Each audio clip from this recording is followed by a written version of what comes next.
Whenever you do that, make sure you don't fondle with it. Maybe flip your hat on backwards. Then you don't have to dodge the bill. We've set him up with He's French. microphone. It's just a gaming headset that's been hooked to my computer, so we'll see how that works. Instead of us having to share them. But before we get too far into things, we're gonna hit this button here. Listener discretion is advised.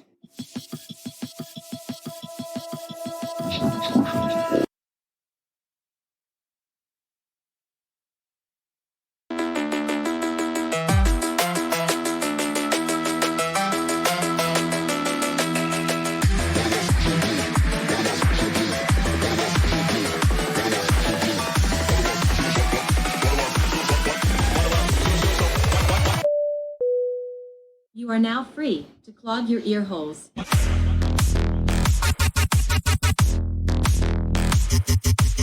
Clog your ear holes.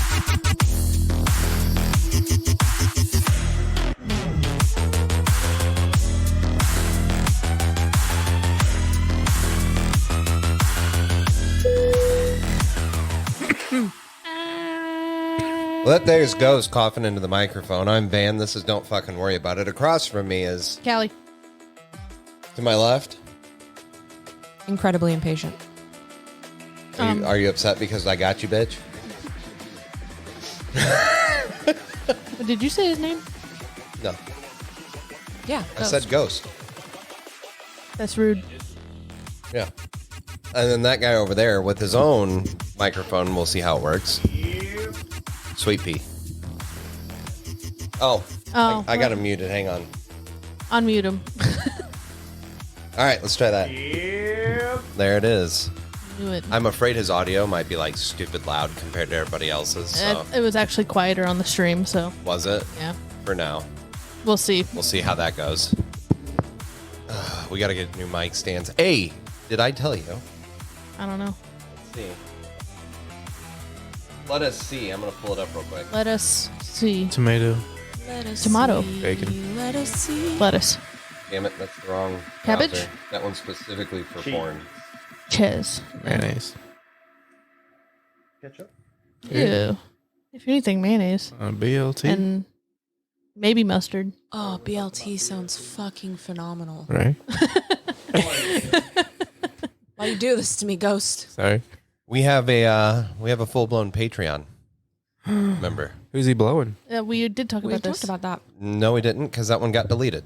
We did because we recorded another one. Bitch, I listened to the whole thing yesterday. All 28 minutes? All 28 minutes. It was Okay. so long. And we gave I'm going to give him Manny a another shout out, though, because that's badass. He deserves it. But also, have you checked the email? Or our Shopify? I will right now. But Manny, thank you for being a patron. Very, very kind of you. And I got your Discord figured out, so now you have the patron member. Did you see we stuff. have music now on our Discord? Oh, did you figure it out? I got that set up this morning. Nice. Is it good music? I forgot. It's whatever about you that. want it to be. You Yeah. tell it what to play. Be like, play You can dance if SpongeBob you music. want What? Let's check our to. Get email. one shot. Do not miss your chance. Oh, shit. Oh, shit. Oh, shit. Manny bought a shirt, too. Manny's just buying everything. God damn, Manny. Is he rich? No. Yeah. Making that DC money. Yeah. Manny gets one job. Thanks, One brother. job. You got the brains shirt. That's actually one of my favorites. So Which one is it? the brains, the Oh, one that I nice. have. Nice. You guys can be twinsies. That's why you got it. Hey. He's going to be That's wearing why you that got all it. around like northern hemisphere of the United States. I'm not going to say what Hey, state baby. or city. You got a little nut on your pants. Oh, gross. Why did you put it in your mouth? But he's working at a DC, so like as he walks around there, people just scan his arm. Got that QR code on there. Then he gets fired. Wear it to work, Just Manny. Say my name. Oh, mark it. What time is Are you it? shitting me right now? Who did It that? was Take his mic Bebo. away.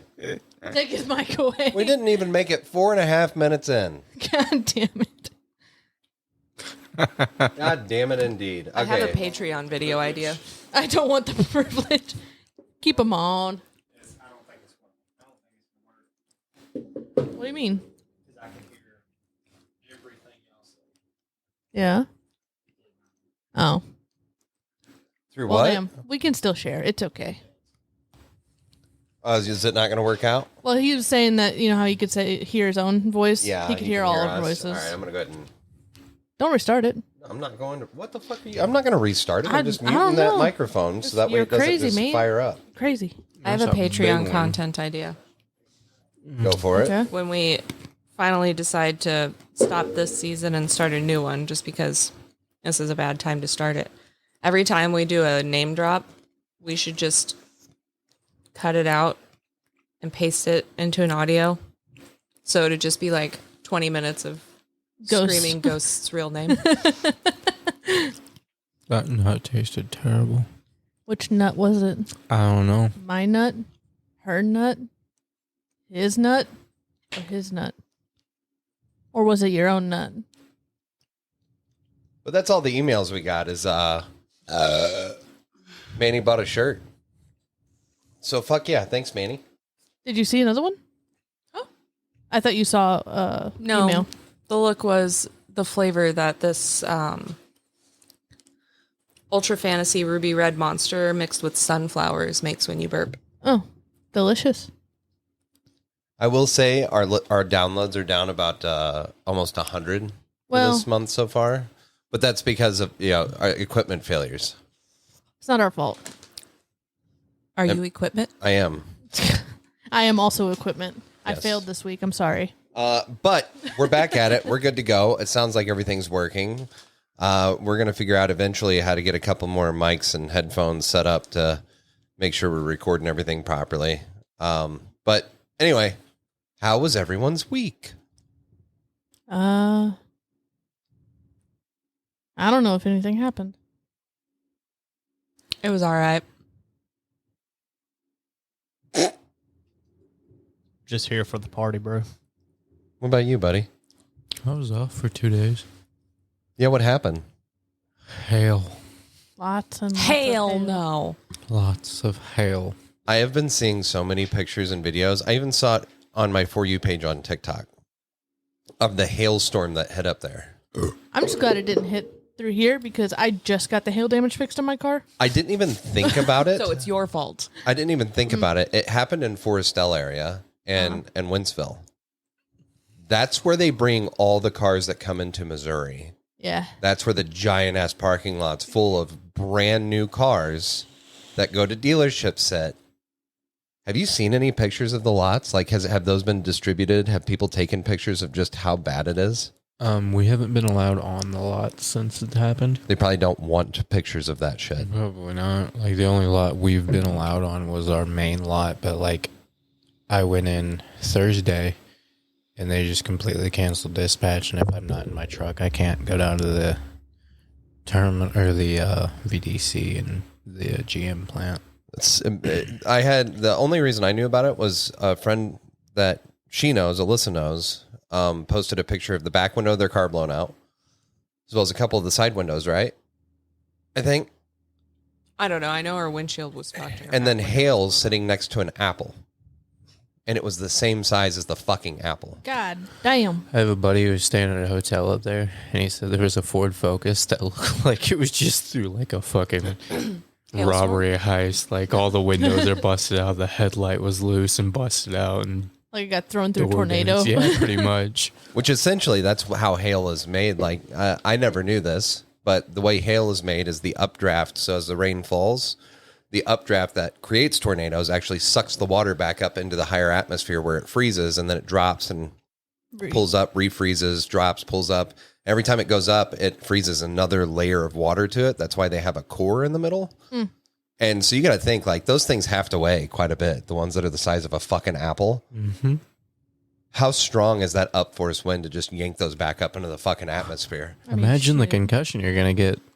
Oh, God. There was people out there, man. I'm just curious how many people have died via hail. I That's a need good that Google statistic. search. Somebody look it up. Fuck, my computer's not even on. Like, that's got to be it's got to be higher than like lightning or shark attacks, right? Because hail is way more common. Yeah. I feel like it's only been more common, especially in the big sizes, in the last last like 2 or 3 years. Is that because In of global spite warming? Of enormous crop You fucking property hippie. damage. What? In spite of the enormous crop Yes. and property damage that hailstorms cause, only 3 people are known to have been killed by falling stones in the last 48 hours. In the last 30 minutes. in modern U.S. history. Oh, Wow. Jesus. A farmer caught in his field near Lubbock, Texas, on May 13th, 1930, a baby struck by large hail. Don't you do it. In Fort Collins, Colorado, on This is July not the- 31st, and a boater. Hang on, I got the ... Boater. You're still laughing about the baby. Don't act like you're laughing about the boater. I mean, the boater makes sense because they're probably going at a certain speed, and then You would think like a motorcyclist, especially since helmet they- laws aren't like a thing anymore. And but a majority of people wear helmets. I don't think you're right on that. I think it's.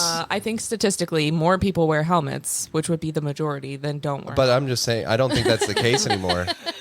Hey, us youngsters can't afford motorcycles anymore, and it's just old people, and old people want to die, so they just don't wear a helmet. That's fair. All people are stubborn and they're like fuck the law, fuck You can't make safety. me wear a helmet.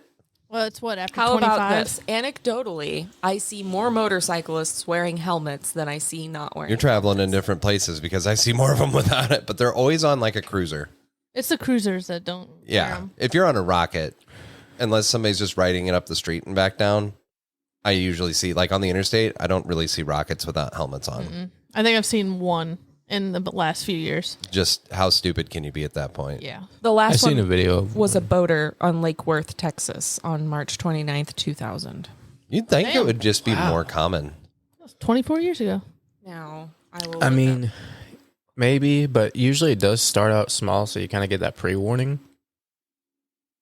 I don't know if it does. It doesn't always start out small, man. Sometimes you get the big just shit happens. first. I don't know because I don't know, every hailstorm I've ever been in, it started out with like little sleet things, then it was like thunk, thunk, thunk, thunk, thunk. that and like if it starts like further away, I feel like it's smaller because my coworker in St. Clair, he said he got hail before it happened up towards Winsville. And he got little tiny pieces. So like you kind of get a warning as it's coming in. I guess, yeah. But when we got our sighting done, when we had somebody come out to quote it, he showed me pictures of a house. So April of last year, our house got fucked by hail. You were here. Billy Yeah. was here. He was not. Bebo wasn't here? No. he wasn't here yet. Oh, I Last thought he year. was. No. Yeah. I guess it was just us then, He huh? came in July. Yeah. Anyways, and I just remember like watching the front yard and just, but I think we still got one in the freezer. I think we do. Potentially. But they were maybe like $50 sized. Yeah. Maybe a They're little like- bigger. golf ball size.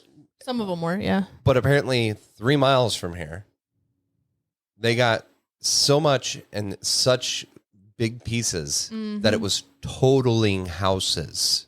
I mean, even the pieces we got, it did $7,000 worth of damage to my car.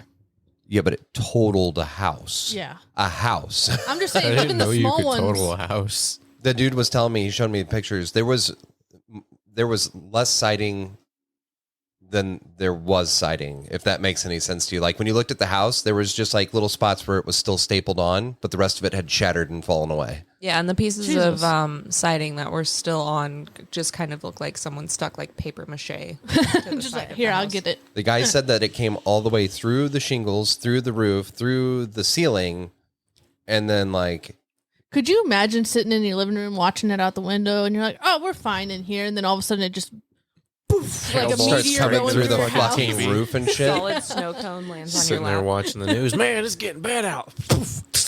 Your first thought would have to be, well, fuck, there is a tornado. I just can't see it. Shit. Hail also poses a safety threat to both humans and animals. NOAA estimates that 24 people in the U.S. are injured each year, with some injuries significant enough to land them in the hospital. Noah from Noah's Ark? That's what I was thinking. That when she said motherfucker's it. still alive? Yep. What about the Goddamn. cows? The cows in the He's field. on a boat, bitch. The what? The cows that are just chilling out in the field. Golf Damn. ball size Just, hail, just you know, packing them in and the I bet head. if you watch them, they're just sitting there going, doosh. Brr.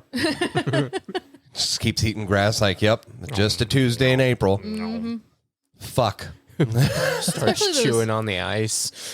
It's probably a good snack. No, that would be our Refreshing. dogs. Yeah. Get domed in the fucking head and be like, oh, I didn't see who threw the treat, but yay. I couldn't. Jeez. Fucking stupid, man. Especially the fields that like have no tree coverage. Cows are just stuck out there. I mean, yeah, what are you going to do? Just be out there like the Matrix dodging fucking hail? That's really what happens.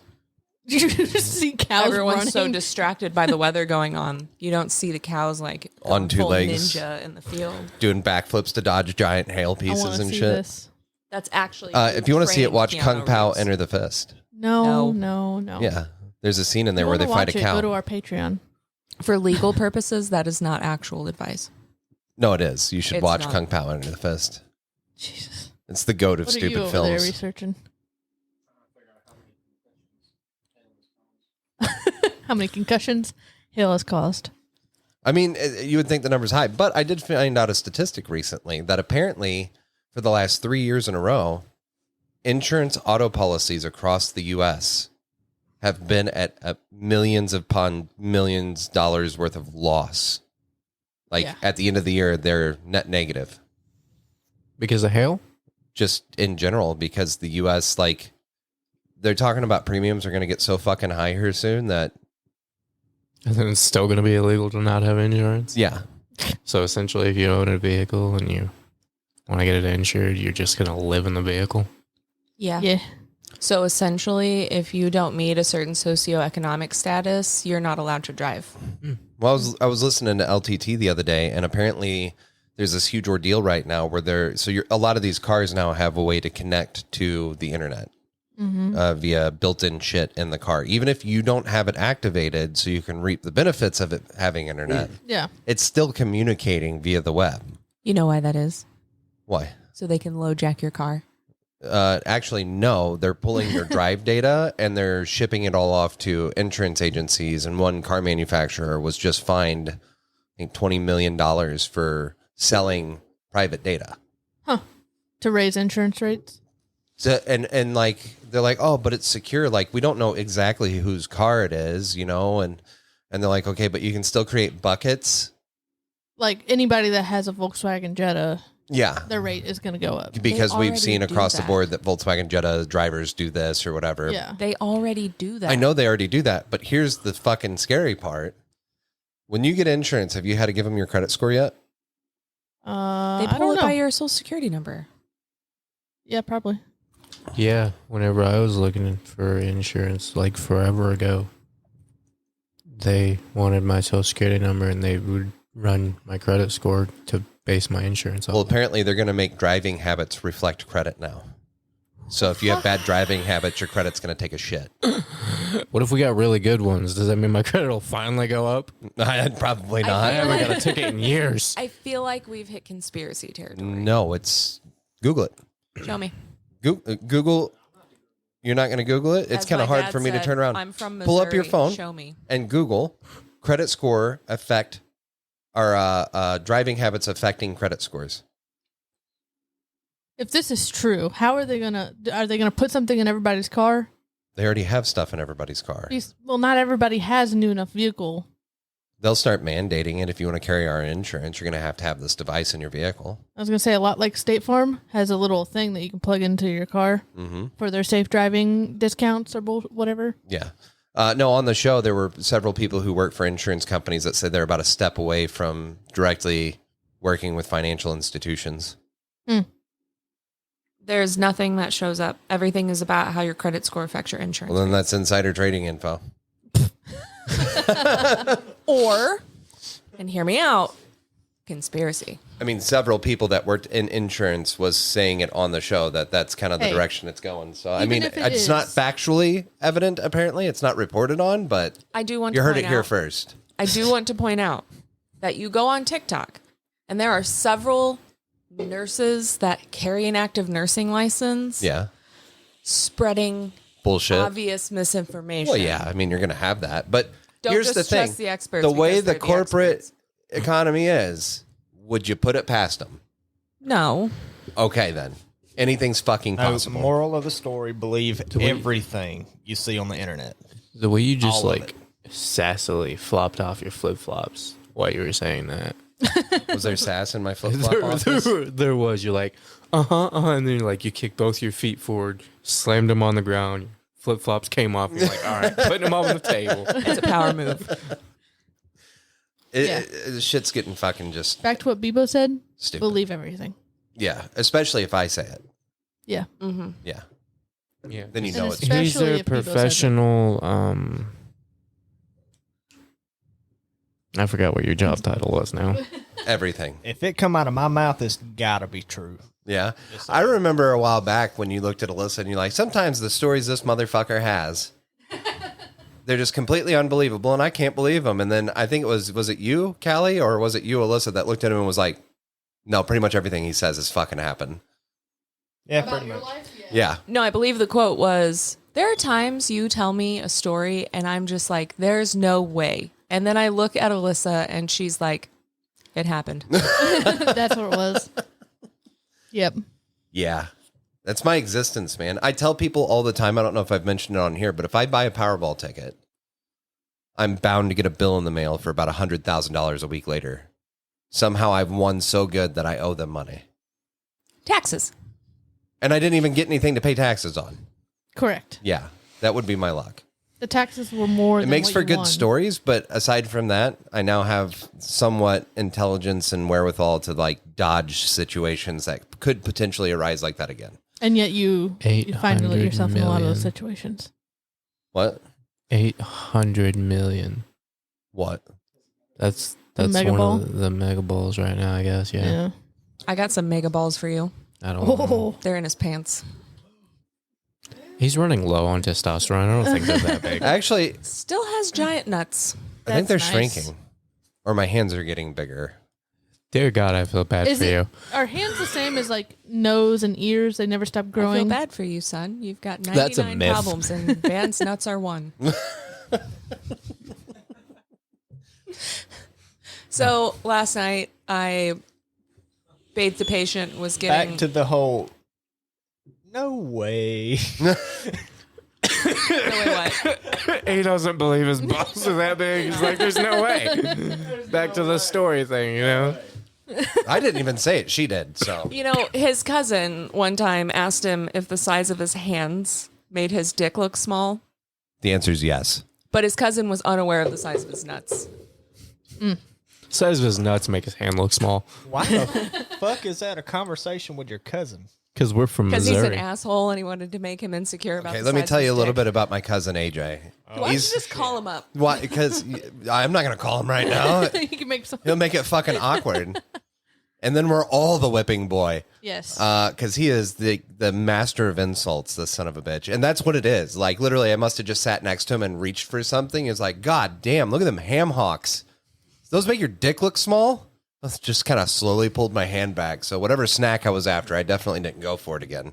He was afraid it would make his hands bigger. But yes, my dick being small makes my dick look small, but also my giant hands next to it doesn't help.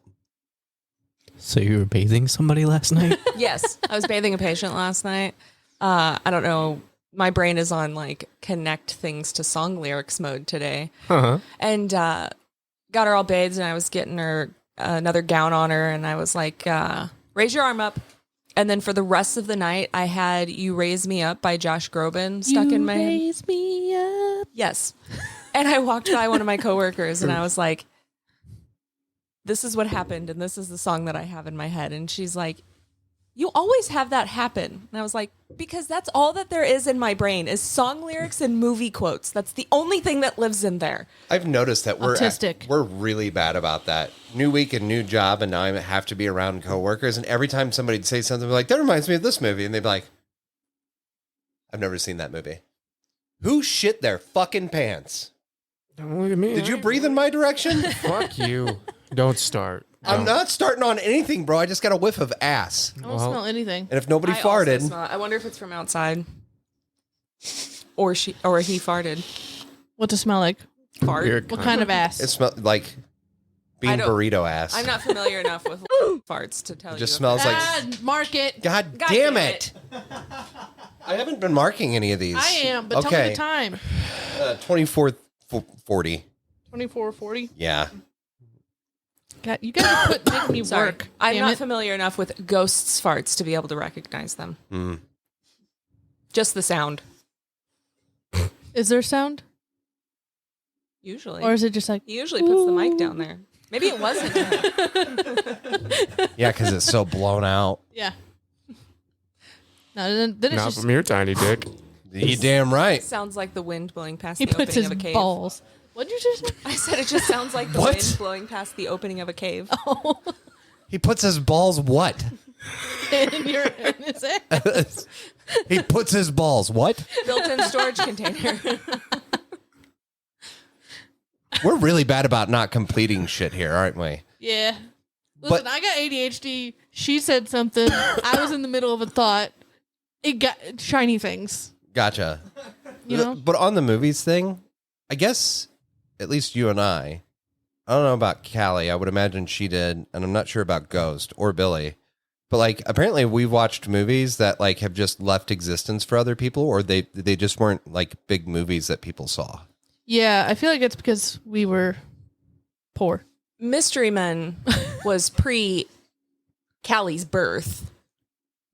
Was it? Yes. See, the bad thing about movies for me is I can always remember scenes from them, Same. but I can never remember what they You are. put yourself on the spot when you're trying to think of the movie, and the name just leaves you. No, it's just like even if I'm trying to think of a movie, I'm like, oh, like that one movie. That one time I was talking about the monster movie Under the Bed. Yeah. I had no clue what it was called, but I remember scenes from it. Well, I was trying to explain this movie to like a coworker the other day, and I'm like, yeah, man, like they like interviewed all these people that claim to have superpowers, and Yeah, you weren't trying to do that to a coworker. the no, other day? that was also yesterday, but I was also trying to explain it to coworkers the other day. And I'm sitting here going, yeah, one guy had a bowling ball with a skull in it. It was like a crystal bowling ball, and one guy, wasn't he called like the spleen? Yes. And his superpower was like he shit his pants and like knocked people out. Which I don't understand what that has to do with the spleen. I don't either. But like it was a Ben Stiller movie. I don't know. And it's never talked about. I don't see Wait, anything what about year it. were you born? 2000. Oh, What year did it come out? 99. Damn, You were right alive. before you were born. Right before I you don't were think born. I've even seen this, but I'm Let going to me watch let me it see now. a picture. I don't know if it holds up, man. I think I saw it twice in my whole life. I saw it one time. I've seen clips from it, but I've never watched it. It's a classic. Like I see people For you. posting it on TikTok sometimes. Like there's clips of it, and I'd be like, "What the Kung fuck?" Pao is that? Enter the Fist is another one, which the older I get, the harder it gets to watch because of just how stupid it is. Well, you made me No. watch that one time. And I don't think it's because it's so stupid. I think it's because you've watched it like once a year for like the no, last anybody 20 I'm trying to years. show it to was like, this is awful. It's because you're showing it to the wrong But then people. again, I saw it for the first time when I was like 12, which everything in that movie is hilarious at the age of 12. And then as you get older, it's like, okay. Yeah. What was it? Kung Fu Hustle, I never did Yeah. like that one. I love that one. Really? Yes. I think I was biased towards it because I was like, oh, cool, they're trying to rip off Kung Pao Enter the Fist. But as I'm older, I realized that's not what they were doing. It was just a generation of filming stupid things that are just ridiculous. It's kind of what they do over there. Like in India, whenever they make superhero movies, so bad, but they're so bad They're you can't so look great. away. Alyssa loves those. And everyone I see on Facebook, because for some fucking reason, they're just all over my like little reels on Facebook. Oh, another one 5 minutes later. I'm never going to watch this, but I'm going to see what the name of this movie is. There's one that I watched on Netflix like a decade ago at this point. It was called The Holiday. And I don't remember the context, but I love how in Bollywood movies, they always, it could be the, like in an American made, like a Hollywood film, it would be an intense action scene with explosions and gunfire and kung fu and, blood and gore. And in Bollywood, there's explosions and gunfire and musicals. And Yeah. that's what makes them great. Yes. In the U.S., whenever an explosion happens, you know you're a badass if you don't turn around and look. In Bollywood, you know it is if it breaks out into like 30 people in song and dance. Yes. That's how you know you're a badass. And the most ridiculous, like savior scenes. Like I saw a clip from one the other day, and it was a woman had fallen off of a cliff, and she was like falling and falling and falling, and then it like cuts to a scene of her hand like coming up over a branch, not like catching it like as she's falling past it, but going over it. And then it cuts back to her, and she's like dangling from the branch, and the guy is at the top of the cliff, and he's like, oh no, and he runs around to the other side of this like canyon to grab a vine to Tarzan swing down to get her, but then she falls, and he catches her after like a 200-foot drop with his arm in the center of her back and like lands on the ground perfectly. And I'm like, that bitch would be dead. She wouldn't have legs, that's for damn sure. They would be there. They just wouldn't work anymore. Yes. Her head would have pinged off the concrete. What was that, Spider-Man? Yeah.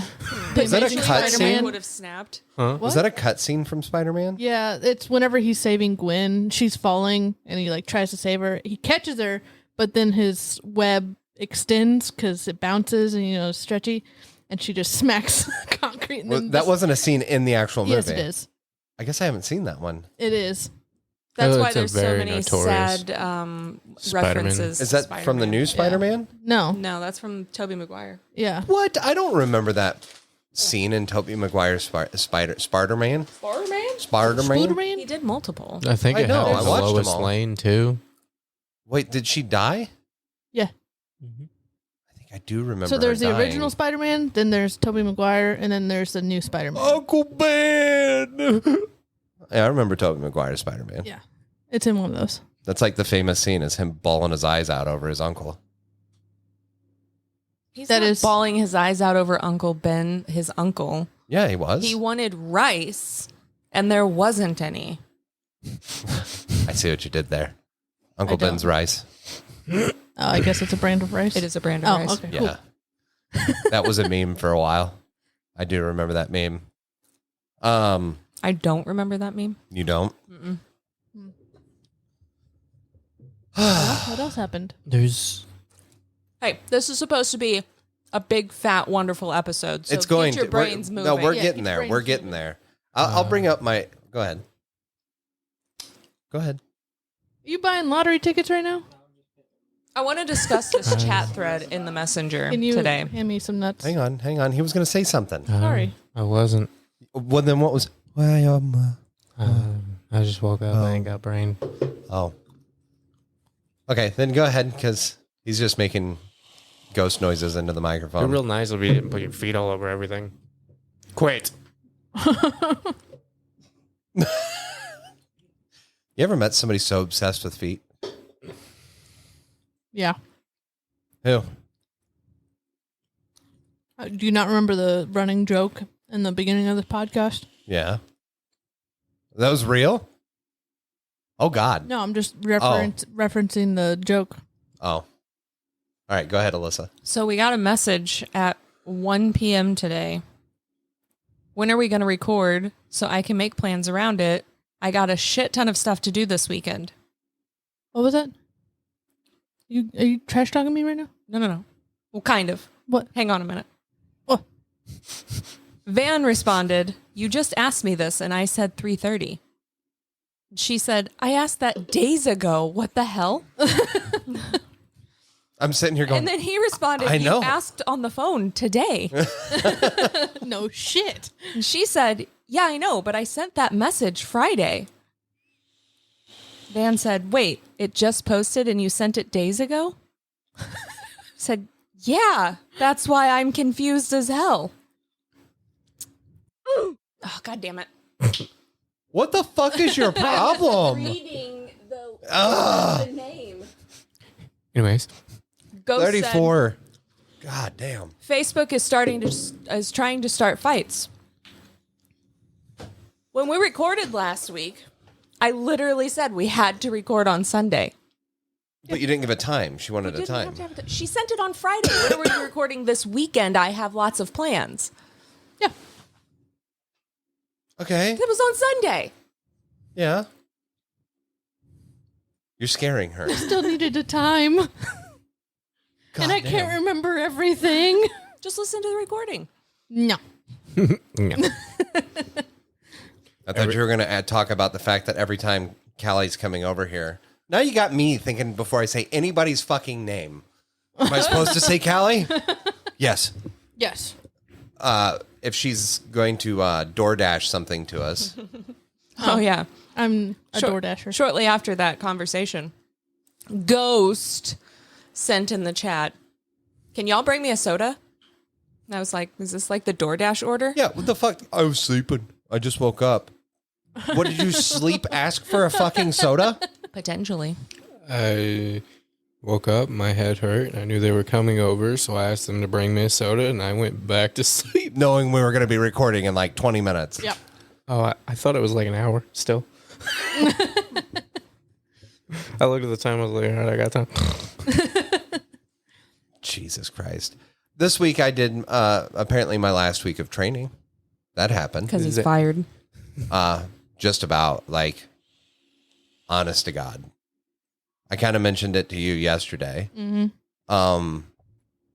Man, I just don't know how much of it I can go into on here. And don't. Wouldn't risk it. It's not worth the biscuit being taken away from you. Are they giving Yep. me biscuits? They're supposed to be. Your money. Oh. Along with a biscuit. But not like biscuit. It's one of those dog biscuits. I love my company. Some of I those are love better what I quality do. than our own food. And it is very challenging. And that's good because Put up with Van. Alyssa and I thrive in chaos. However, there is now an inside joke. Apparently, I'm hard to manage. What? Oh, God. I didn't think that. I didn't know that was a joke. Yeah. So, like, I didn't know it was an inside joke. three days into it, I'm like doing stuff, and they're like, "You need to do this." I'm like, "Yeah, I did that. I need to do this." And they're like, "Oh, so I guess this is Van's training program." I'm like, "What?" And they're like, "Yeah, I guess you just tell us what you need for your training program, Van." Okay. I was like, "All right, cool." Deal. So that's pretty much how it ran. I just did what I needed to do, asked the questions I needed answers to, and was trained in 2 weeks. I feel like that's kind of how training should be. Yeah. I feel like this is reflective of a larger issue, like not just where you work, but just corporations in general, like the corporate atmosphere. We have a standard operating procedure for this thing. We're going to do it step by step, but I don't need step by step. Yeah, this was easy for me. I don't need to do this for the next week. You're wasting yours and mine time. Yes, Ghost, you have a question? Not a question, statement. It's like schooling. Like schooling isn't there to teach people to succeed. It's there to make workers. And they're used to workers coming in and being taught what to do, not leaders, because they don't get leaders. They get people who are like, yeah, I'm here for a job. Show me what to do. And I feel like that's where part of the disconnect is with Van's training at this company. Van owned his own business for 3 years. I ran it, but he owned it.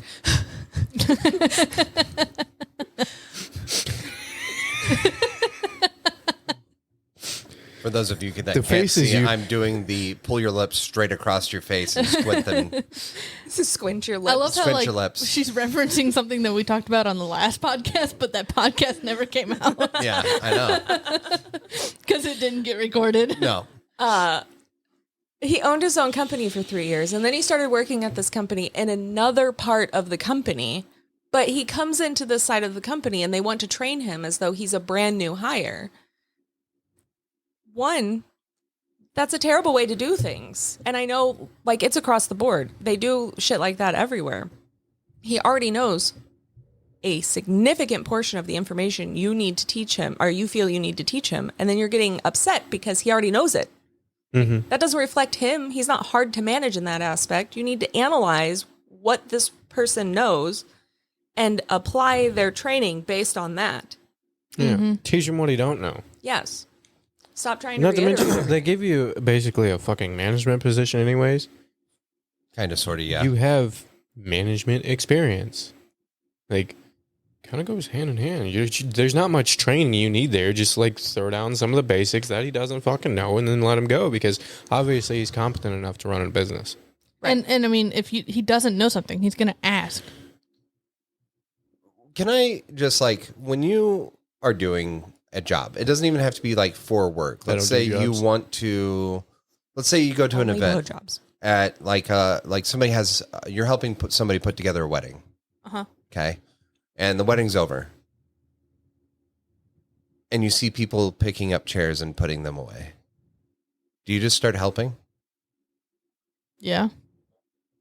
Same. If people are doing something like productive and you are capable of helping, I just tend to do it, right? Yeah. So the other day, they just decided we're going to completely rearrange the entire project coordinator's room. And I mean, we have these fabric style like dividers that kind of make cubicles, but they like zip together with little platforms on the bottom. Mm-hmm. And you have to unzip and we're taking all of these out of the room. We're taking all of them out of here. We're taking all of the desks out. We're going to clean the room and we're going to put it all back in and put it in a different way than it was. Mm-hmm. The amount of people just standing, watching other people do the work. Mm-hmm. But and I noticed something, I just kind of watched them while I worked. And I watched them and I was like, huh. I think these people honestly just need direction. Literally, they need to be told, okay, pick that up. And hey, take can it you over grab there. that and hold that out for me? Yeah, I got it. Mm-hmm. There was no opposition. It's not that they didn't want to do anything. It's that they could not think that far in advance to be like, hey, he's probably going to need that move next. I'll go ahead and grab that and move it. Yeah. It's like my first meeting with the, whatever the fuck it's called. Like, there's stuff you got to put away at the end of the meeting. Yeah. My first meeting, I don't know where it goes. I don't know if I need to move it, but I saw other people moving the same thing, so I picked it up and I was like, where do I put it? And they're But like, at least you... right around the corner. Okay. At least you made a move to do something. Exactly. These people just stood in the corner. Looked like frightened mice. Like shocked. Like, oh God, what's happening? They're moving our home. We only talked about doing this for 2 days. That's my pile of chewed up paper. There was literally an announcement made. All of this has to go out there. And they were just standing there looking. But if I interacted with them, was like, hey, can you grab that one? And yeah, I got it. Each time, or would that just keep doing as it? soon as they'd pull it out, they'd go back and stand. What? Can you get that one too, please? Yeah, I got it. They're NPCs. Like, seriously. However, I get what you're saying there, but in my own experience of working with you sometimes, like, hey, we need to do this thing, I will stand there and wait for you to tell me what to do, because at times I will be like, all right, I know everything we got to do. I'm going to start here. And you're like, no, start over here so we can do it like this and blah, blah, blah. I'm just like, but it works just the same. And you're like, no. And then, yeah. There's a certain flow. And like, I'm not going to try to just call you out here, in agreement with Ghost. Callie, but I'm I'm going to getting call called you out. out. Oh, God. Last summer, I was at the river with the Tesla and I Here we punctured go my again. tire. Jesus Christ. No, I'm just bringing this up. Hey, we've already had this on the podcast once. Yeah, we have. Okay, but I'm just going to do a refresher for our Last new year listeners. when his tire got punctured. Yeah.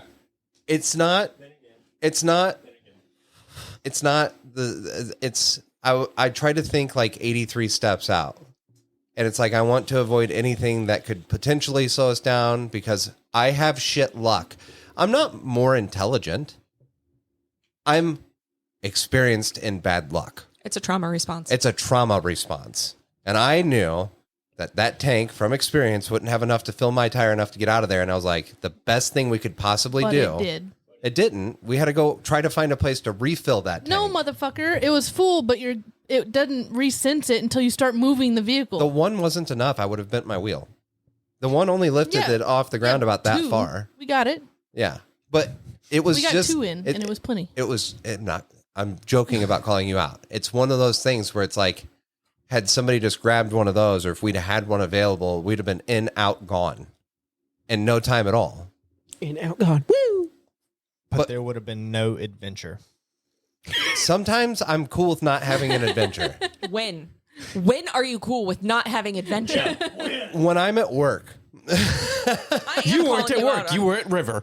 You were at River. I am calling you out on this bullshit. Go for it. I will have a plan. There will be like hey, this is what we need to do. We need to leave the house at this time so we can get there by this time. If there's traffic, we'll be there a couple of Hang minutes on just early. a second. It's Hang on like, just a second. no! Is there a doghouse anywhere that I can sleep in? I got a cat carrier. It's like Perfect. this motherfucker is afraid of getting anywhere early. Oh, I know. Anywhere. I know. I have a doctor's appointment at noon. We need to leave the house to be in Washington by noon at 11 o'clock in case something happens and we have to take an alternate route. If we get there 10, 15 minutes early, it's fine. That's 10 or 15 minutes. I could have been doing other shit. This is all you how you. Hang In that 10, 15 hang on. in that 10 or 15 minutes, he tries to shove in an hour's worth of something. So we wind up leaving 10 minutes late. So This it is wasn't how an you get hour's in worth these of something. situations. It was. No, because you didn't finish the task. So we have a half-finished task by the time we leave because I've tapped my foot enough at you to get your ass in the car. I had plenty of time to do it. Things didn't. happened and I couldn't finish it. So hold on. This is why. Hold on. So over the years, I have learned that if I'm going places with you, Yeah. I'm gonna be late. So in order to make up for that, if I'm going to meet somebody to buy something, I was like, hey, I'll be here around this time. You know what I do? You tell I give him him a 30 false minutes time. before. Yep. I'll be like, I have an appointment at 11 when it's actually at 12. Well, see, whenever I went to get my bike, because he was going with me, I was like, so yeah, this time, like, it has to be in the later afternoon. And I asked him what time sounded good for him, and I made sure it worked. I was like, all right, we'll be there around 7. Because I think we got there at like 7:45. well, that around In our 7 defense, was the just truck an hour. wouldn't start when we first got there. Well, that and like we had set up a time to leave, and he's like, all right, we'll leave at this time, and then we'll head out, blah blah blah. And I knew, we were gonna get ready to go, and there was gonna be something. And we got ready to go. We were going to get the truck. He looked for his gloves for 20 fucking minutes. It's because my gloves aren't where they were supposed to fucking be either. Yesterday, every day I get up, I get ready for work, I gather my stuff, I leave the house. If he's home, he walks me to the car, tells me goodbye.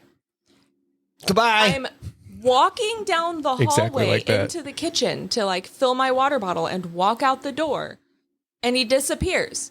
And I go outside, and he's standing at the motherfucking truck, and y'all are like revving it. I'm like, this motherfucker really went to work on that goddamn truck knowing I was walking out the door. No, this motherfucker went to work on the truck before we were supposed to go pick up a bunch of shit, and he waited until like 20 minutes before we were supposed to go pick up a bunch of shit.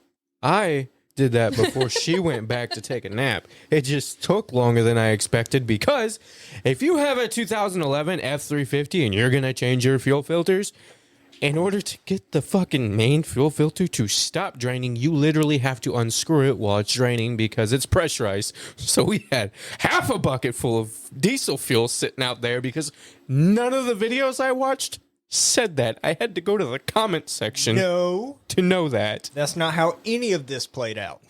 I had something else going on.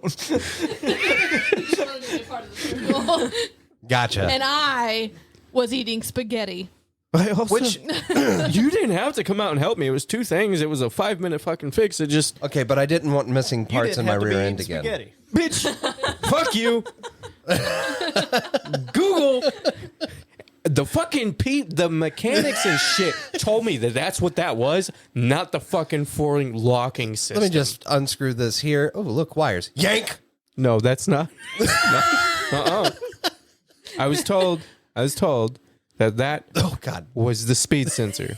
So I needed to pull it out and replace it with a new one because that was what was wrong with it. Okay. I pulled it out and it doesn't come out that way. Look. That is just the sensor base that is mounted into the thing and then it rips out and it was actually the locking 4x4. Yeah, so the rear end That was doesn't a lock mistake. anymore. That was an honest mistake. Your issue is time blindness related to ADHD, which is a recognized disability. Nothing You disabled. compares to, hey, this brake is squealing really bad. I'm going to keep driving. Scott.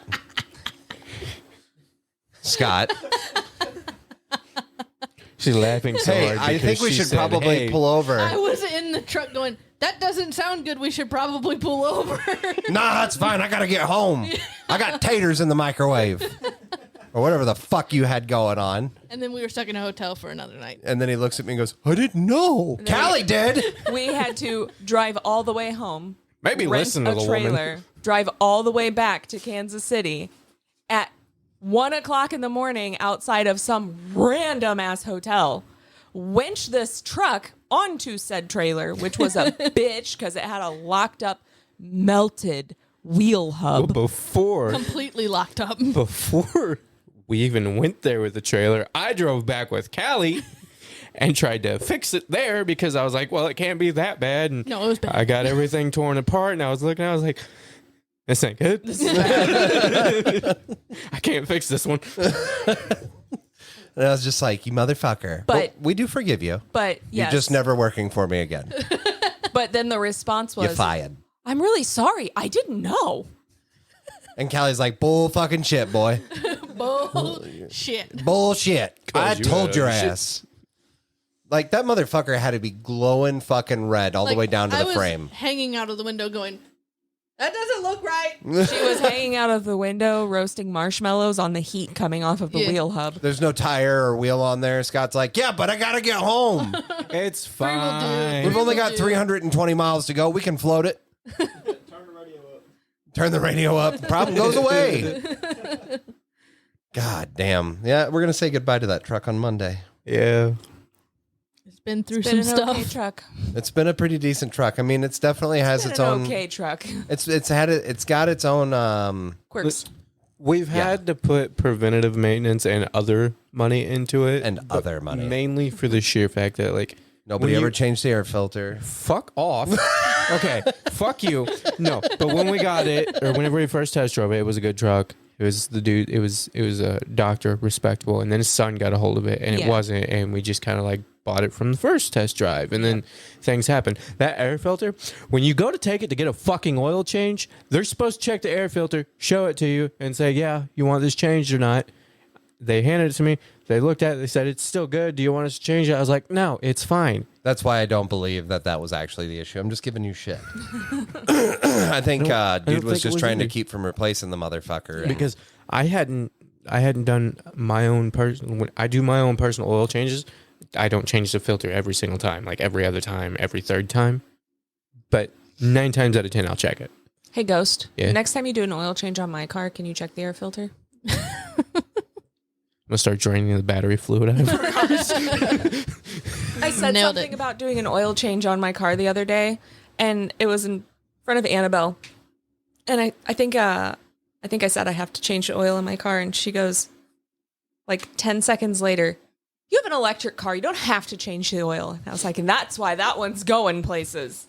Well, True. for preventative measures, Nate and Delilah both know how to change oil in cars now. But the thing that kind of sparked all this is I don't know if it's me. I don't know if it's the fact that I ran a business. I don't know if it's. more times. But it's None of those things. then what is it? It's an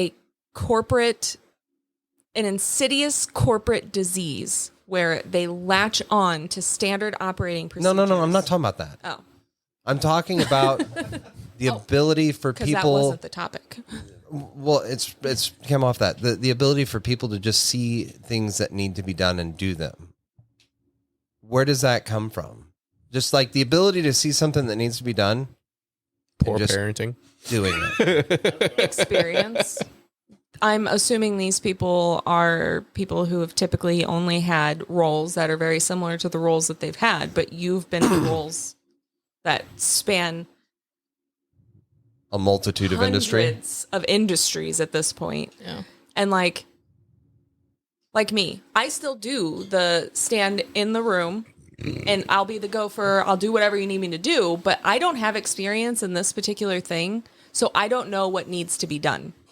Like I can see like, oh, a pulse ox is off. So I'll go put a pulse ox on a finger. But if there's something out of the norm in this process that isn't like an everyday thing, I don't know what needs to be done. So I will wait for someone to tell me what to do because I don't have that experience yet. See, and where I'm different on that is I would be watching the process, trying to figure out what that thing is doing in the interim. Like, and this is where I would annoy people, right? So let's say they're going to put the thing down the throat so they can breathe.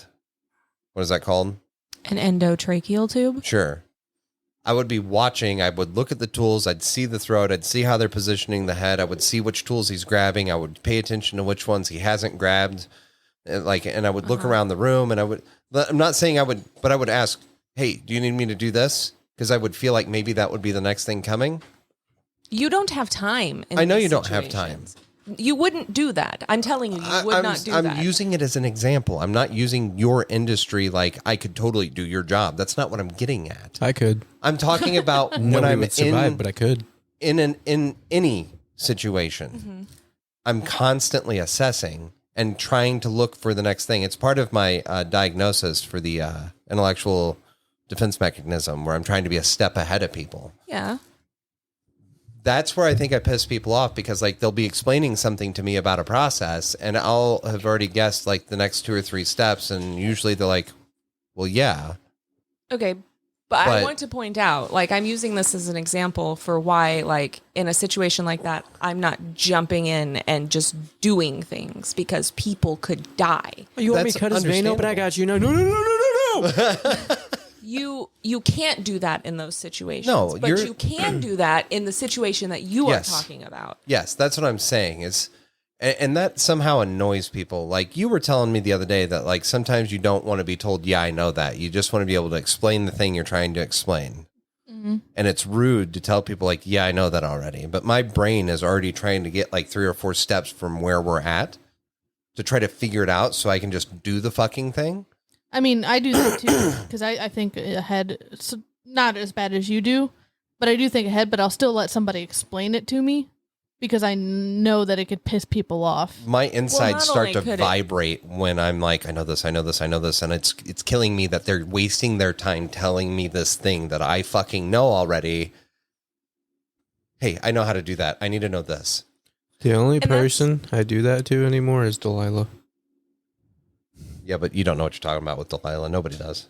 No, she'll try to explain something that I already know and be like, yeah, I know that. Or she'll be like, did I tell you this? Yes, you already told me that. Because I used to just let her tell me and then tell me again and then tell me a 3rd time and a 4th time and a 5th time. And now I got to the point after she's told me like once or twice, like, yeah, you already told me that. Yeah. She doesn't know what to do in that situation either. Yeah, it's just like, she just continues the story. Sometimes.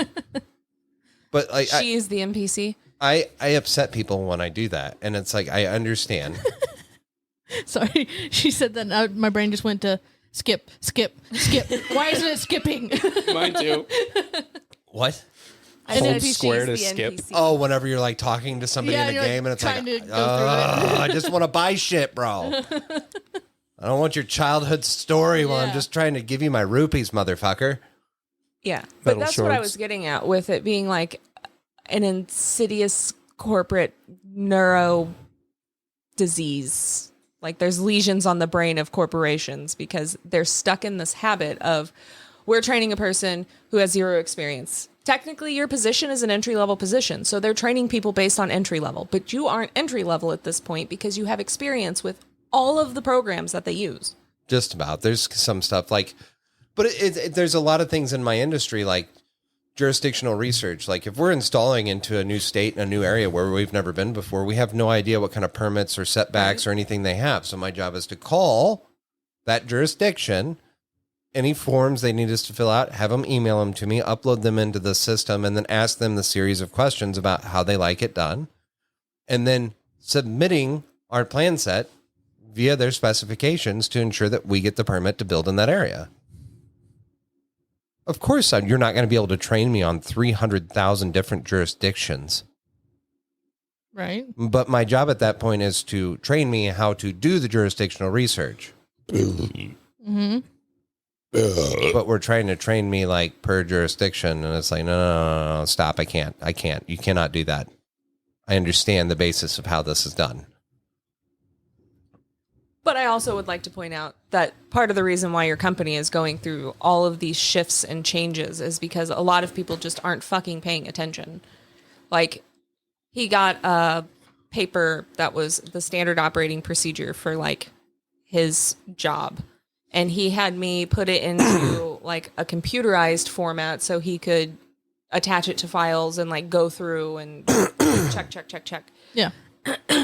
And he comes to me the other day and he's like, this person who's supposed to do this thing didn't do it. So now it's my responsibility to teach this person how to turn on their system. And I was like, no, it's your job to teach people how to turn on their systems. And he's like, no, it isn't. And I was like, yes, it is. And he's like, it isn't. I've asked multiple people in my position if that's something we're supposed to do, and none of them know how to do it. So I came in here, I booted up my computer, I pulled up the PowerPoint, and I read verbatim what was on the SOP.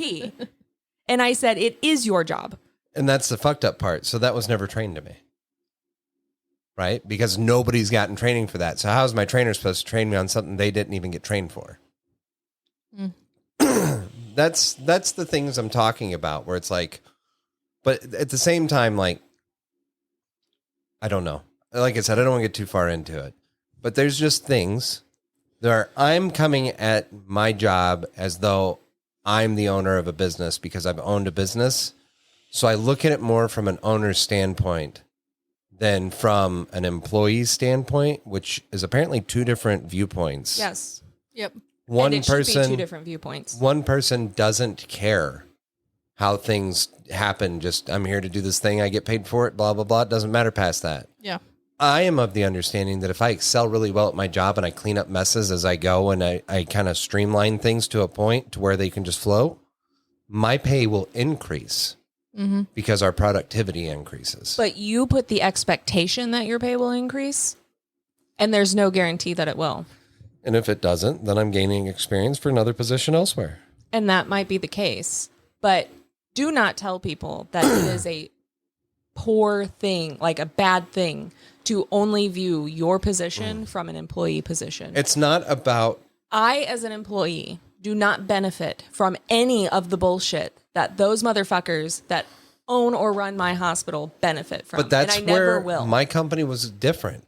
Depending on how much we got paid, I tried to split that up evenly and enough to make sure that the company survived. Yeah, that's Yeah. because you had a specific way you wanted to run your business. Where everybody who puts in the work gets a share of the production. Right, but that company but that's isn't not how guaranteeing. all companies are. That's how very few companies are.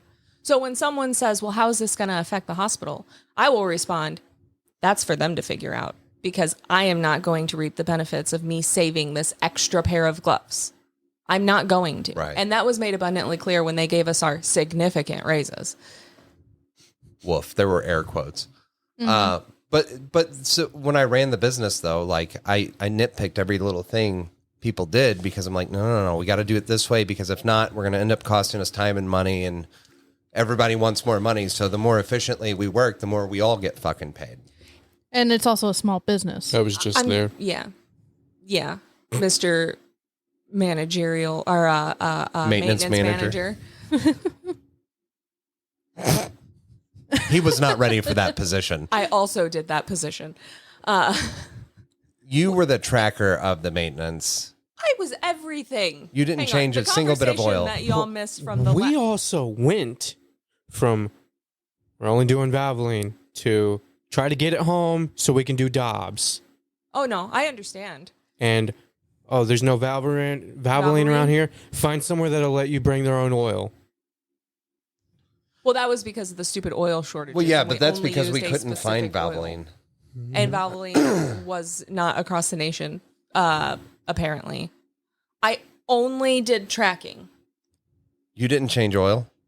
Neither did you, motherfucker. Yeah, I did. I changed the oil on a couple of them. But you know what I Only did do? Whenever You know what I we did couldn't do? find Valvoline and we had to go buy oil. In the middle of doing my own schoolwork, I would stop and I would find you a full service oil Okay, place. I get it. Calm down.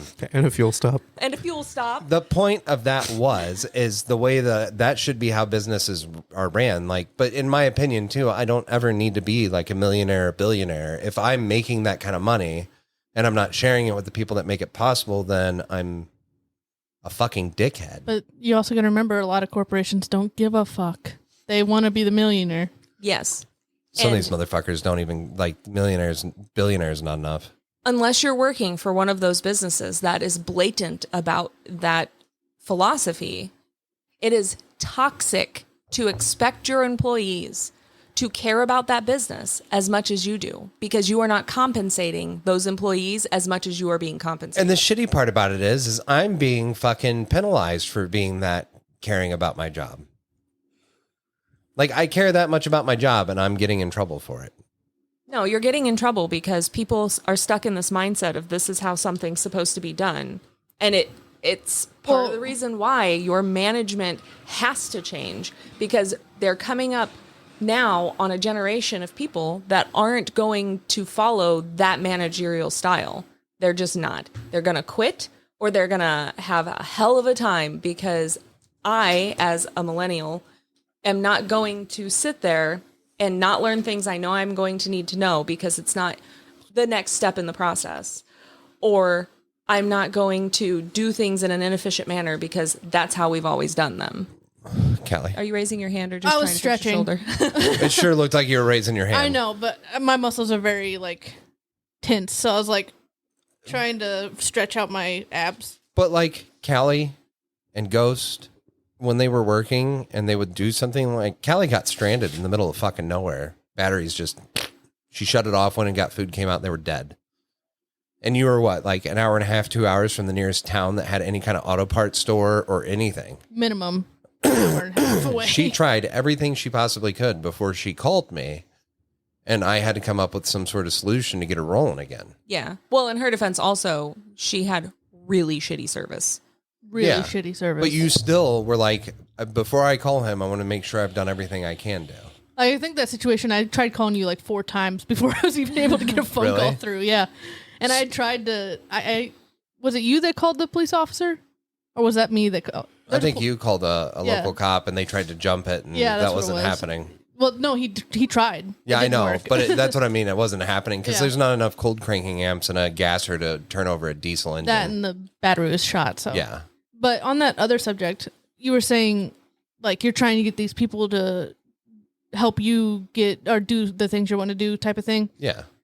Those people are probably in the mindset of, I get paid to do my job in this way.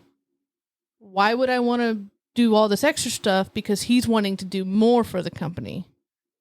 You know what I'm saying? Yeah. So they're stuck in the employee mindset while you're stuck in the business mindset. And I feel like that's a good mindset to have unless you have a guarantee that putting in the extra labor is going to get you somewhere. Yeah. Like, hey, if you step it up a notch, we've got a manager that's getting ready to retire. We have our eyes on a few people. We just want to put this out there. The people who are going above and beyond for their position, they're going to be in the running for that position. But that's the crazy thing in this industry, like just in the world right now. Our dad has been searching and looking at the market. And he told me the other day, he goes, yeah, I applied for this one position. And he gets there, interviews, and the guy looks at his resume and he's like, you could What dad? Confused. run. Oh, okay. And he looks at the resume and he goes, you could be my boss. He goes, yeah, I get it, but I don't want to be your boss. I want to start here, and then whatever happens, happens. He goes, yeah, but you know this stuff already. Yeah. You could be my boss. And then they never called him back. Yeah, you're overqualified. That is a fucking thing. term blows my goddamn mind. Because they're afraid of having someone who's overqualified in a position under them. So literally when you hear overqualified, they're saying, you terrify me. You You could threaten take me. my job. Yeah. Yes. Fuck the success of my company. Why- Fuck me getting moved up to a higher level because I brought somebody in who was competent. Well, why would you want to hire somebody that could possibly take your job from you? Because then I can move up. What if you Or don't? You don't. Then I go somewhere else, and that guy's more qualified to do the fucking job. Yeah, but then you're But it's putting not- your job at risk. Yeah. Okay. You either have a guaranteed job if you don't hire this person. I also because don't want to he's work for overqualified. people that wouldn't take my years of experience into it. So if that's what they're wanting to do, then that's what they do, and I don't want to fucking work there anymore. This is that mindset that I'm talking about. And this is kind of what irks me whenever you start new positions, because you are a very passionate, you want to do the things that are going to get you further in this position. And you have a very naive outlook on, well, if I do well, then I'm going to advance. I mean, that's how we were raised, wasn't it? Work hard and get paid. Uh-huh. And Yeah. guess hard where and it get got paid. a lot of our generation. Yeah, I understand. I mean, we've got an individual, or I know somebody who's gone through multiple levels of college, and The pay does not reflect their education. Mm-hmm. I know somebody That's a lot of who places. can't get hired at a lot of places because they're overqualified for most of them they've applied for.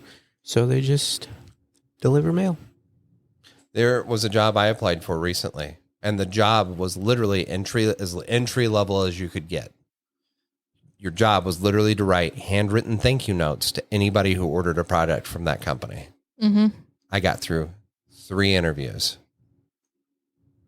They told me they were going to do this thing. Hey, we're going to reach out to you on Monday, let you know if you're moving on. If you do the next interview, the final interview is on Thursday of next week. You'll know Monday whether you're going or not. Tuesday came around. I didn't hear from anybody. So I made a phone call. Oh, well, we can't connect you to that HR department, so we'll just let them know you called. Okay. Wednesday, nothing. It's a runaround. The next day is the fucking next interview process. Like, I need to know. And it's Wednesday afternoon. It's like 2:00, and I called again. I'm like, hey, am I supposed to be there tomorrow? Nobody said anything to me. And, oh, we'll check. Get an email. Oh, sorry. We found somebody else. Mm-hmm. They saw your handwriting. They didn't. That's the problem. Like, I told them in the interview, I was like, I may not have the best handwriting in the world. And they're like, Like it's a okay. 5-year-old Nail in your wrote out the coffin. thank you notes. But like when I was in there talking to him, like I asked leaving the interview, I was like, is there anything you would have liked to have seen different happen with this interview? And they're like, no, I think this is a great interview. Okay, cool. Well, then again, just because it's good and a good interview doesn't mean you're going to get the job. But yeah. isn't there this thing out there about how nobody wants to fucking work? Mm-hmm. Yeah. There's also the so whenever you go into an interview, they tell you there's no right or wrong answers to these, but there are right and wrong answers to these questions. Oh, yeah. It's always the basic, well, why do you want to work here? Oh, well, because I heard it was a good company, not because I heard I could move up and get good experience and maybe take my life somewhere else. You know, if this doesn't work out for me or anything like that, it's, oh, I heard this is a good company to retire from. You know, I heard you guys got good benefits. The insurance is this, blah, blah, blah, blah, blah. And I really love this company. I'd like to work here. That's like the baseline of what they want to hear from a fucking interview. They don't want to hear that you want to move up in the company. Yeah. They want you for that position and you to stay in that position. Yeah, they always show in the movies, oh, you know, where do you want to be in 10 years? In your seat. Oh, well, okay, you're hired. That shit ain't real. Nobody wants you to take their fucking job. Mm-mm. See, and I view leadership differently. I want the person that I'm training to be able to do my job even better than maybe even I can.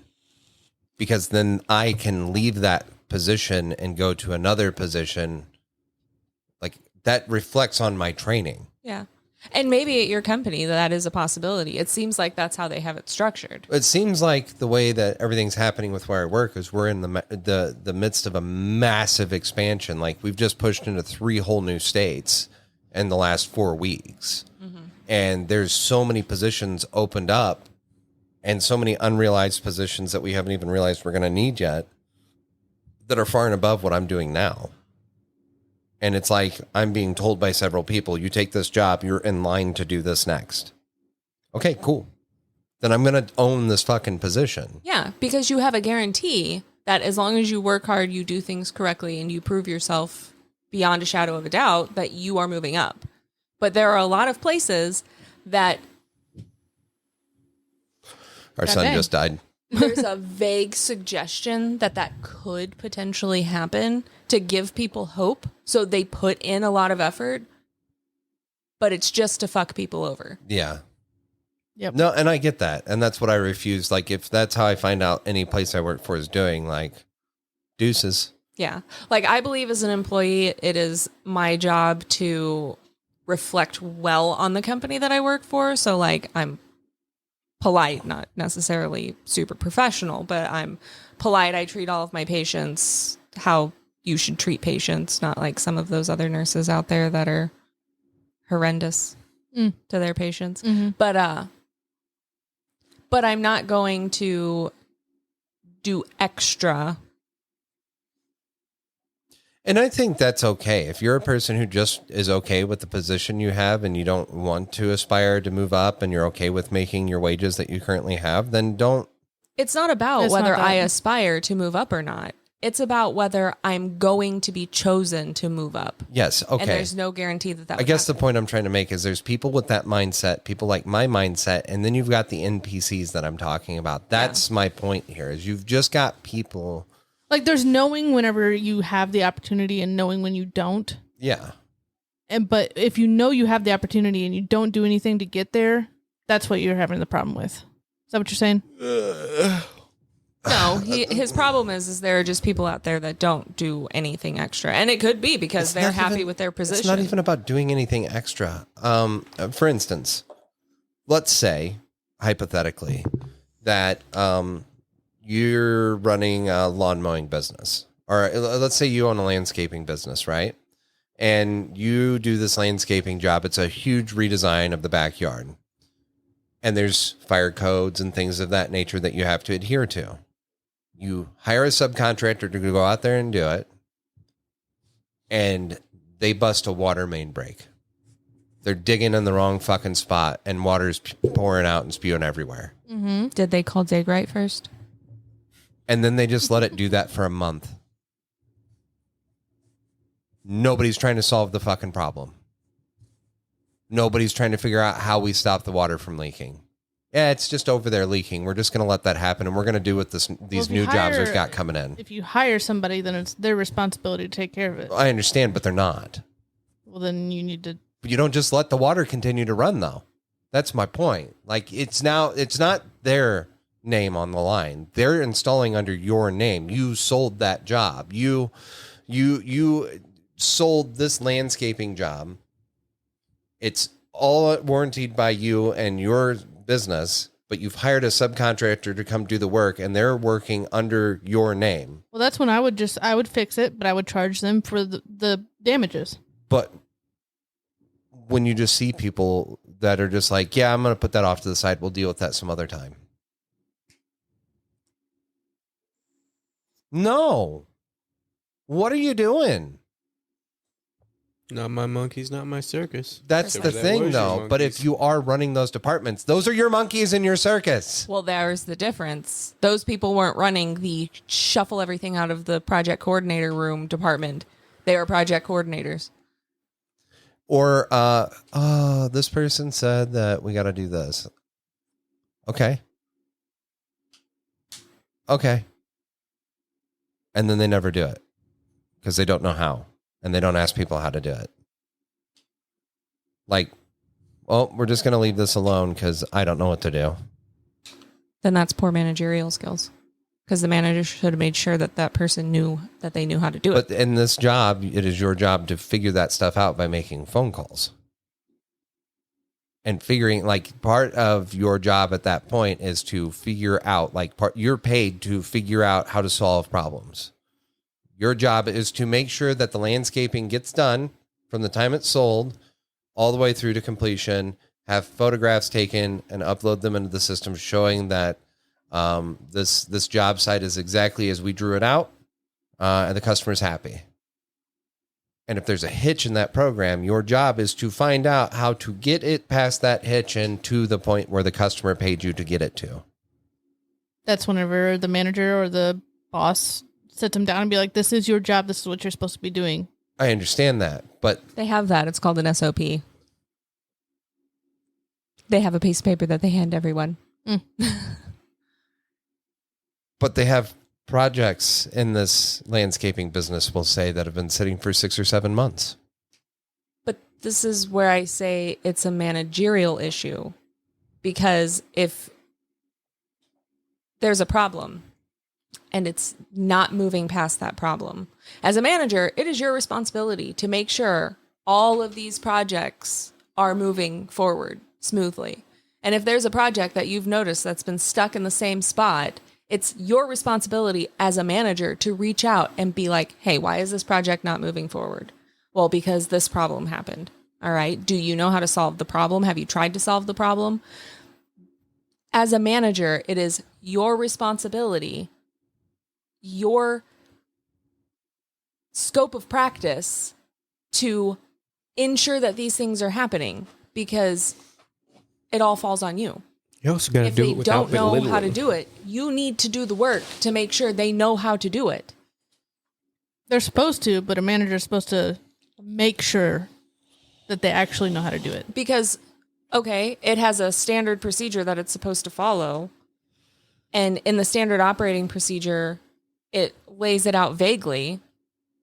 How do you know what to ask if it's not a part? I get that. It's just when I see a puzzle, I want to solve the puzzle. I want to figure things out. Like I seek the knowledge to solve this problem. And that's great. That is just me. That is, I guess, the person I am. And I just don't understand people who come across a problem and they're like, I do want to point out that this entire conversation very much feels like, because I do these things, I'm a better employee than those people. No, it's not about being a better employee. It's I don't understand the process that people like. And you don't have to, because your brain works different than theirs. They are You followers. built different. I guess so. There's bosses, there's leadership, and there's employees. Alyssa runs into an followers. issue. She finds a way to solve the problem. Ghost runs into an issue. He goes and takes a nap. I'll solve the problem eventually. That. You're also like, for me, it just becomes this thing in the center of my brain that's burning a hole through my soul if I cannot figure it I out. also realize that whatever problem I have isn't going to be the end of the world. So what I'm is doing that? something. Why did the Something world fucking end? happens. Ghost didn't solve this problem. Not dealing with it right now. I'll come back in it whenever I fucking feel like my mental capacity can handle it, and then I'll come back and I'll solve the problem. And me, I'm like, here's a problem. Okay, I'm going to solve it to the point where we have to wait on a solution from elsewhere. Mm-hmm. And I would like to point out in this moment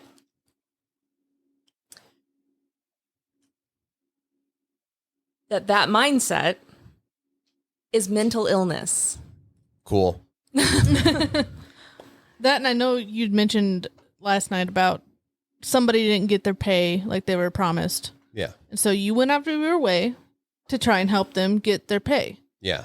But in the end, that's not your responsibility. I know. That's a nice thing to do, not your responsibility. And I realize It is now that her responsibility, if she wants that pay, to go and get that pay. I understand that. And in that situation, I realized that I could very much piss somebody off by doing that. Yeah. But it threatens. It's not how you would run your business. It threatens cohesiveness.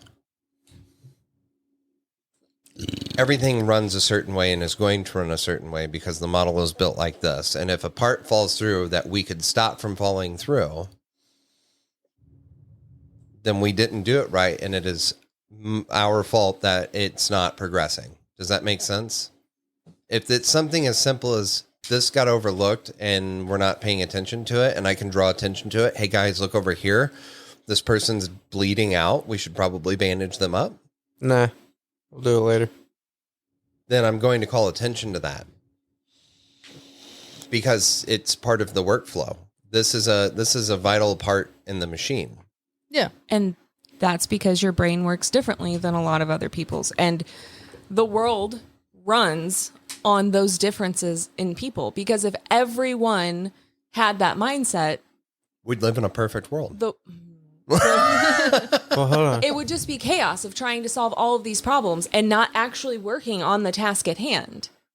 Like, you think that mindset is, if you solve all of these problems that could potentially pop up further down the line, it's helping in the long run. And it could be, as long as someone else is working on the task at hand while you're problem solving, yes, it will move forward at a flow. But if all you're doing is problem solving in a situation, the task at hand will never get finished. But that's the thing. I've completed my task. Hold on. Let me do this. Okay. So, incident happens. You have an open flame here that's burning. It's supposed to be burning. You know, it's an open flame for a purpose. And then you got a gas line. And this gas line has a hole in it now, and it's leaking. Where do you go? What is your first move? I'm going to put that fire out. Exactly. Most people are trained and taught to, oh, there's a gas leak here. I got to stop this gas leak. Fuck that fire. It's fine. It'll be fine. It's always there. There's a gas leak. Let's figure out the gas leak. Let's fix the gas leak. We are people who go, we should put that fire out before that gas leak. fuck the gas leak. Go put the fire out now. Yeah, we can replace the gas. We can't Yeah. replace the entire facility if it explodes because the gas makes it to the fire. Yeah. That's literally like main issue here, small problem here. A lot of people just go to small problem, then work up to main issue. We are people who go, Main issue could cause bigger big- catastrophe. Big catastrophe, right? And because there are people who think on the main issue, the people who think on the small issues are able to get their job done. It's like we had market raises recently, and my raise didn't put me anywhere near market pay, which is fine because I like where I work. I like the people that I work with. So I'm not going to leave my job because I'm making $4 less an hour than I could be making at another place. That's also like an hour closer. That's kind of why I changed jobs. Well, there too. was more I took than a pay that. cut.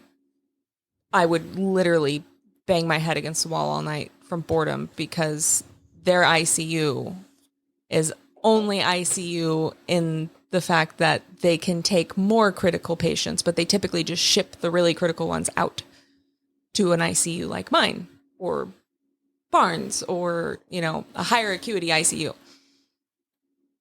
We got those raises, and there were a lot of fucking people that have a decade's worth of experience above me that did not get a raise, and they are pissed. And yes, they're doing things in their own little world that would potentially give them a pay increase. But I'm the type of person that while I'm doing that, the next time I see the president waltzing through the unit, because he does walk through every once in a while, I'm going to talk to him about it. I'm going to find out, like, hey, what market were you researching? Was it like Louisiana or Missouri? Because I can tell you that there are South Africa. 5 other hospitals that pay more for this position than I am getting paid now.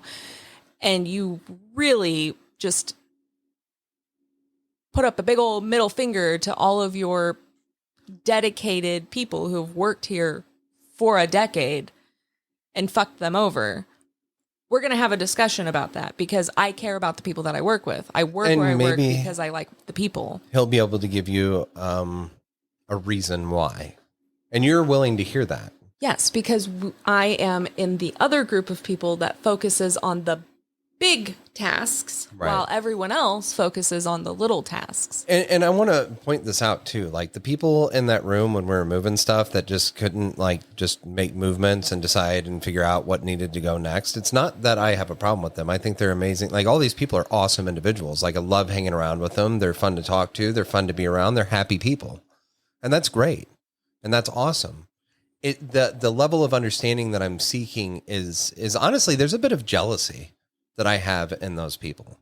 That's because your outlook is mental illness. I have jealousy when it comes to Ghost. Being able to look at a serious problem or a problem that I view as serious and go, I'll deal with it when I get to it. Like, what? That must be nice, man. I can't sleep if that's still an issue. I can't do anything else. My brain just collapses in on that one thing and I can't move on from it. I don't know so much that it's mental illness than a portion of my hyperfixation and ADHD. Which is mental illness. Which is mental illness. That's not mental illness. It's literally a disability. Literally It's a a disability. fucking superpower. Like Superman. You look And at it how you that want, buddy. is the corporate mindset that they want people to have. No, Whereas ADHD is literally recognized as a disability. You are I think- able to get accommodations for your job. I think that the neurodivergency aspect of it literally means that we're just different. I think viewing it as a disability is kind of a fuck you. Okay, that's your opinion, but in the social world, it's a disability. I understand that. But if it wasn't a disability, then your son wouldn't have accommodations at school for his ADHD. The accommodations Nate Because should be fuck getting you. at school is you're not challenged here. Here's some stuff that'll challenge you and that's make you what more they do. successful. They help him. They give him accommodations because his brain does not work. Then in what's the structure opposite that of they a give them. disability? An advantage? An advantage? So he needs to be in an advantage program. They don't call it a disability. I'm saying that it's recognized as a disability I by the understand. Americans for Disabilities Act. Correct, because our country's really far behind. Like all the research that's coming out on ADHD and stuff, it's not that these people, like there's definitely disability levels where it's to the point where you can't function as a human being, and that needs therapy and medication. Don't get me wrong, but there's normal people who are also suffering from being normal, and that's killing them. Okay. What I'm getting at is this black or white mentality behind ADHD and other things of this nature and people who work in it. That's the thing. Like you were just talking about, like we've just done a full circle in school. I don't care if you're different. Your job is to learn how to do a job when you get out of here and make somebody billions of dollars. Yes. Annabelle ran into this issue recently where they do iReady at school so the kids can progress at a normal pace or at whatever their pace is normal for them.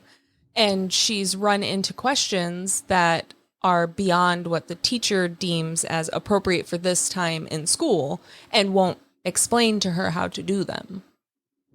She wants to advance, and the teacher said, not yet.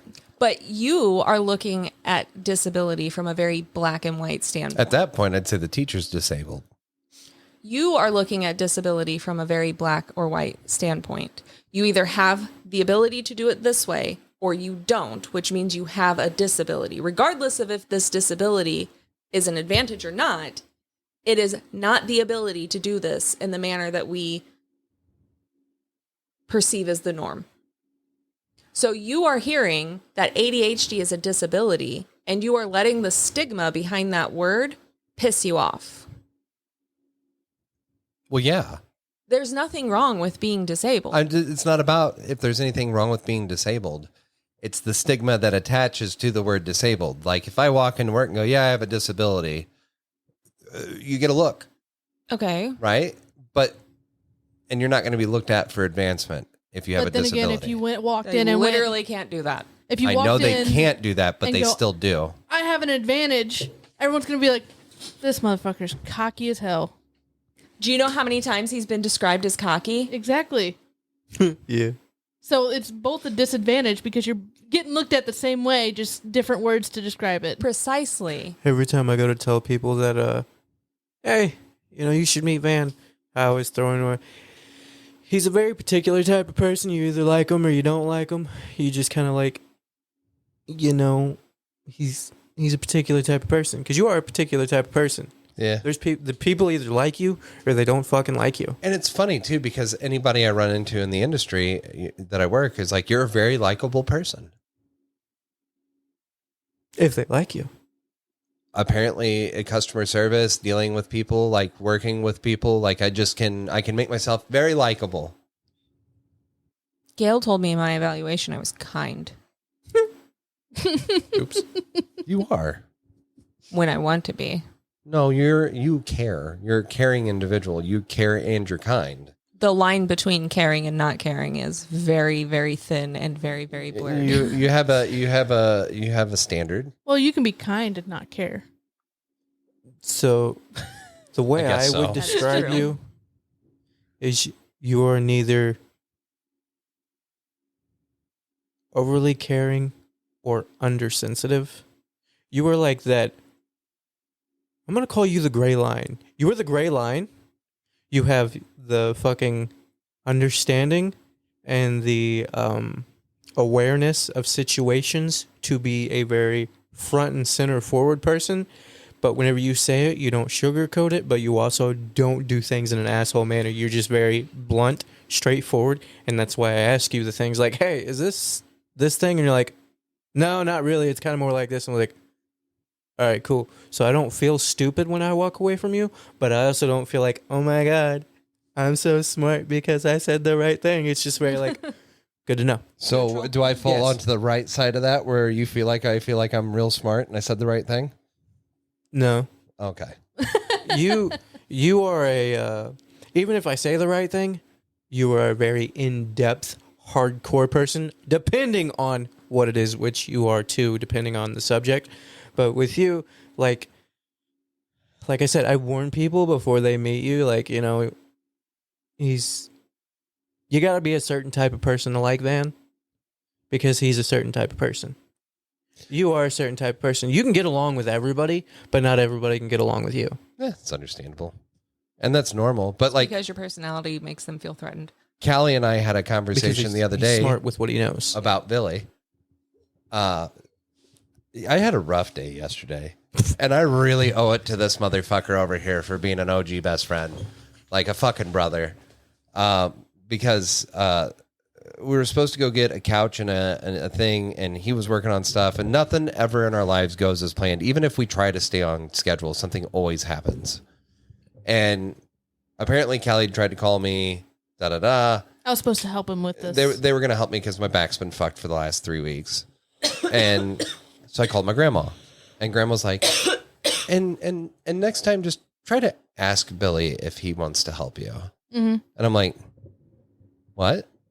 And she's like, apparently you didn't ask. And he's a little different. You got to ask him if he can help you or if he wants to help you. And I'm like, he's different. I think we're different. And We are different. And I had You built different. and like that pissed me off. Like I got pissed. Everything pissed him off yesterday. And I went for a drive and I came back and I really thought about it. And I was like, you know what? There's The conclusion something he came to was burgers and fries. There's something going on. So like I get back and I saw Callie and Billy here and I was like, oh, I didn't want to deal with this yet. So I like get out and Callie walks up and she's like, you okay? No, I said, you clear your head? Yeah, I guess. Yeah, okay, I guess. You want to talk? And I just kind of told her, I was like, I always ask. And she goes, no, you don't. Nope.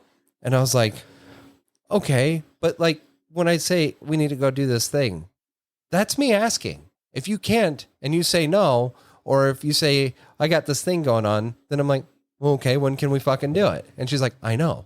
And she goes, apparently I have that issue too. I will just tell Billy, we're going to go do this thing. And it's really me asking, but he gets upset about it. Mm-hmm. Mm-hmm. I have worked on it very hard. Well, I explained it to him yesterday too. I'm like, we get that you're asking. Like, we get it. Your way of asking to everybody else sounds like telling, but we understand. We've been around. We're the same type of people. Like, hey, we need to do this. All right, cool. And that we just go about our day and we do it because that's what we do. But it's telling to other people, like, hey, you need to do this. And I think your children don't understand that yet too. Hang on. Why? Now that I'm realizing that. When he says stuff like that to you, you have the option. I mean, I do. He still But gets like, I normally still get it's- pissy when it doesn't work because I've structured this thing in my brain. Like, we need to go do this thing at this time. Well, I've got this going on. God damn it. Yeah. Yeah. I have a workaround of can't. I got this thing to do. It's gonna have to wait, or you're gonna have to do it by yourself. I still get pissy. I feel like that's a problem because if you don't have a thing that you have to do and the answer is just no because I don't want to, then he's going to be pissy about it. There's no workaround around that. If you just say, I really don't want to move this couch, that will be the end of his head will explode. But there's also, like, I'm the type of person that's like, Yeah, but then I look at him and go, you don't want to help? No. All right, I guess I'll go do it myself. Like, God damn it. All right, I'm getting in the truck. Really good at that. Guilt tripping. but there's never really anything that I'm just like, no, I'll just go get it my absolutely damn will not self. do I'll that. figure it out. I have the time to do it now. Like, quite literally, time does not exist for me. It's not that I have time blindness. It's that it's not real. Time is fucking But real. it's Yeah, No. but other for people everyone have around time. you. It's not about having time. It's that quite literally every moment of my life is occupied by tasks. Look, Either this is why I mine or say- somebody else's. But if I want mine to persevere, I have to push them in order to get them done.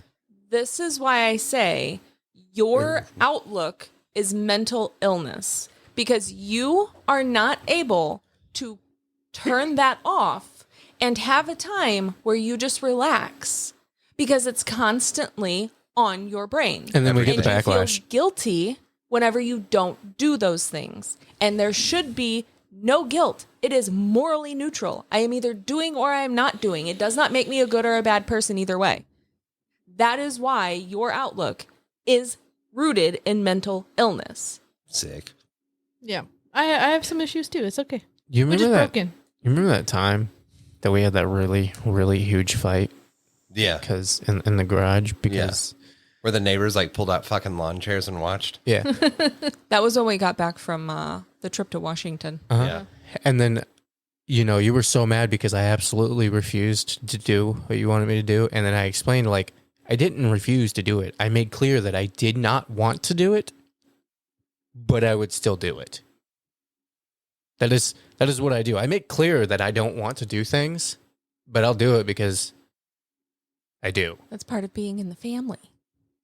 Yeah, I don't think there's much that I want to do. I still do it anyway. That's essentially what life is, full of things that you don't want to do, but you're going to do anyways. I will make very fucking clear whenever I do not want to do something. But in the long run, I'll end up doing it, regardless of how annoyed I am by the fact or how frustrated I am by the fact or anything. I'll do. Here's how I view it, Van, because I'm kind of the same as you in this sense. I don't want to do it, but it needs to be done. So I want somebody else, or I need the help with somebody else, but they don't want to do it. I kind of be like, I got to sit there and be like, okay, I don't want to do it either, but I got it in my brain where it has to get done, but I can't force that person to do it because they don't want to. I don't And think they I've don't ever have that told you I same wouldn't mentality. do anything. But part of his issue is Codependency. and fear of rejection. So if Ghost were to say, I'm not doing that, it's not because Ghost doesn't feel like it or because he has some pain going on and he can't physically do it or mentally he can't garner the motivation to do it.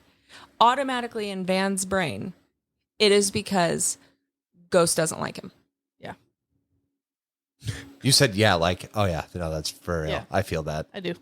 And that was one of the things that came out of the great shit show of 2021 about me that I feel is fantastic. Well, okay. The look on your face when you said that. Am I going to like myself after this? I don't give a Do you fuck. like yourself? Do you like yourself right now? No. Eh. I don't give a fuck if people like me. If they tell me they don't want to do something, it's not automatically, oh, it's because they hate me. It's what the fuck ever. I don't care, like me, hate me, whatever. I'm moving on with my life. Same.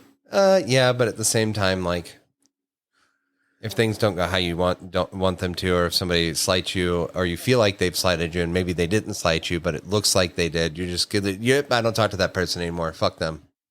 Going through one of the worst times in my life and my supposed best friend not I'm being not just talking about supportive. that. Who have I cut out of my life? Without a damn good reason. Our Fortnite friend. I'm just kidding. No, fuck that. I That don't was a need good friends reason. that lie to me. That was the only thing that gave her fucking serotonin. Ruined. That's a good reason. Yeah, but there's no evidence. It's all speculation at this point. I mean, The fucking game was glitchy as shit. No. Look, if she would have said, I have no idea what happened, I would have been fine.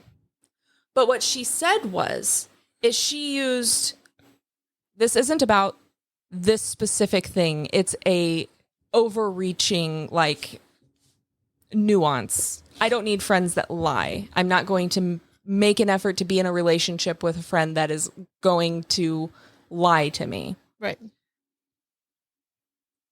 The issue that we're talking about is in Lego Fortnite, you make charms, and these charms allow you to do things.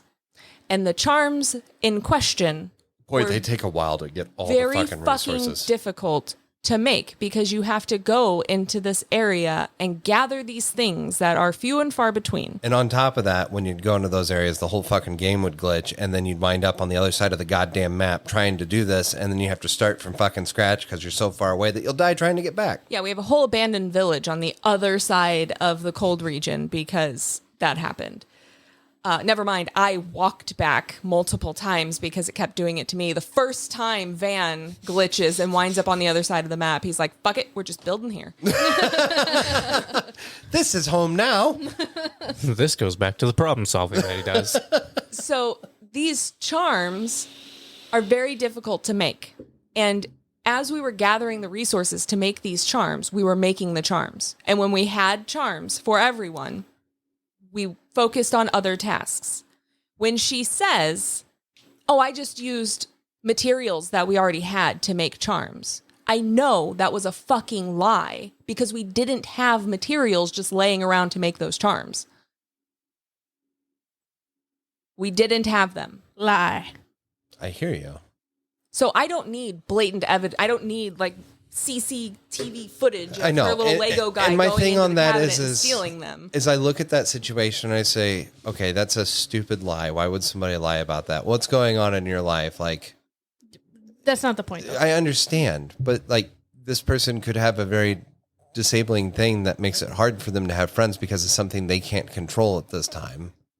And it's reflecting back on them, but they can't, like, there is a such thing as compulsive lying. Yes, and I understand that it's rooted in mental illness. Yes. However, I value myself enough to know that I do not have the mental capacity to put effort into a friendship with that person without pulling myself down. So I am not going to put effort into a friendship with that person. That's something that person needs to work on. That's their problem to fix, not mine. Yeah, And I it guess. sucks for them. And hopefully they run across someone that is willing to help them with that. But that person Speaking is not of me. speaking of lying, you a booger eater? That was so funny. Fucking, you didn't see the beginning of it. No, but it was so funny. We were in the garage. Ghost and Bebo were working on his Jeep or something, and then Bebo and I were in the garage. No, I was out with Ghost looking at his paint job. That's right. And we were in there. Is that We were what we call messing it with now? workout equipment. I And spray painted my emblems. his daughter is sitting in the middle of the floor. She's got like a little ring around her, and she's got like a tablet in front of her. Loop. Yeah, and she's watching this thing, and like I see Billy's looking at her, and he goes, "Don't pick your nose. Hey, don't pick your nose." And she's just completely zoomed into this tablet. She has no idea that she's Nobody exists. being directly spoken to at this point. Watched. And you look over, and she's got her hand inverted, upside down, digging for gold. reverse crane style in this nostril. And he's just giving her shit, and she's not getting it. Like, she's just, whatever's on that screen and that booger is task number one. And as he's giving her shit, I go to open my mouth to say something, and the finger comes out of the nose and bloop, right in the mouth. And I was like, "No, hey, gross." At this moment, we walk around the corner. And Billy goes, "Don't eat boogers." And I was like, "Yeah, dude, that's yucky." And now she realizes that, hey, we're looking at her because there was just this explosion of excitement. Ghost looks at her and goes, "Were you just picking your nose? Did you just eat your booger?" And she goes, "No." And he's like, "Rain, are you lying?" And I've never seen a mouth. Like, you know how when you smile, it stretches that one direction? Somehow the edges of her lips were below her chin. I can do that. Yeah, it was that. And he's like, "Are you lying to me?" Shakes her head no, violently. It Rain, was just. did you eat your booger? And then I tried to turn it around to where it was like, so these two grown men here are lying to me right now? She shook her head yes. She shook her head yes. And I saw what he was doing, but this bitch over here couldn't keep a straight enough fucking face. Trying He's like, "So you're hard. telling me they're lying to me?" And she was like, "Yeah." It was this face. It was the face of. You didn't see anything. Ain't nobody saw nothing? Happened. I'm not even here, bro. Who are you talking to? Is it somebody behind me? So he spun it like to try to make her feel bad. Like he's going to break up with us as friends because we are lying about his daughter. Oh, God. And she was rolling with it. Like, "Yeah, fuck yeah, bro. I don't eat boogers. Fuck those guys. You don't need to be friends with them. They King, lie." queen, yeah, let's go. And he's just like, "God damn it. That didn't work how I wanted it to." He ended up taking her outside, and I guess she finally admitted eating boogers, which I realized that in front of a bunch of people going, "Yeah, I ate a booger," might have been really difficult to do. But Especially when she probably didn't even realize she had done it. I don't think she had. Until you pointed it out. Well, even then, like there was an explosion. What happened? Why is my mouth salty? How do you know it's salty?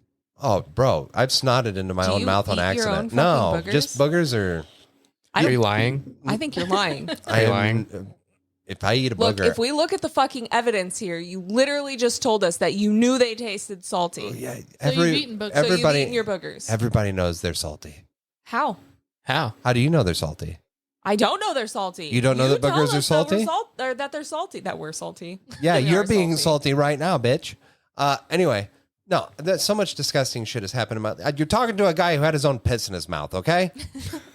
Was that also salty? Yes, it was very like bleh. It was warm. That warm, not when you're expecting a nice cold Coke and you get warm piss. Nice hot It's not kind of I like can tell you it's.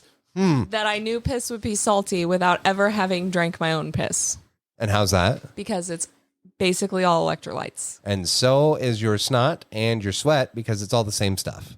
It Yeah, isn't. but that wasn't your reasoning on why you knew it was salty. You No, had no reason. Okay. Well, you did say you ate his boogers. We caught you. Just admit it. The other day, we were sitting in this office and I sneezed. Into She your had own just mouth. gotten her food. She'd just gotten her food. She's khaki. And I sneezed and I go, "Don't look at me. I need something." And she looks at me That was not what happened. and I had the shit dangling down, like swinging. It was an explosion of excitement from the left side of me, and I turned my head to see what the fuck was going on, and I regretted it instantly. She literally just put food in her mouth. She, You know in the cartoons when like characters are bawling their eyes out and they've got like that little Yep. string of snot hanging from their nose and then they just sniffle it all back up? I didn't snort That it back up, doesn't did I? happen in real life. Oh, no. It was just hanging there until I It got a attaches tissue. to your beard. Gross. You okay, buddy? I watched a video of a guy, and he goes, Oh, Oh no. yeah. Sucked no. it into his mouth? Yeah, that is what is going through my head right now. Like, I watched an episode of Hoarders on YouTube the other day because I watch a lot of like cleaning videos and stuff, and apparently those go hand in hand, so they wind up on my YouTube and just like auto playing. And I don't remember what I was doing, but I was doing things, so I wasn't like focusing on changing it. And it was like a 2-hour long special that took place in Ferguson, Missouri, and it was this old lady, and she had married this guy whose wife had just died, had committed suicide, and she just started like spending all the money, buying a bunch of stuff, filled this fucking house. Like you couldn't go up the stairs. And most of the because shit's stairs. still in like its original packaging and shit. Yeah. But also no good because it's covered in mouse droppings. But and she's having this moment and they're talking to her and she's like crying.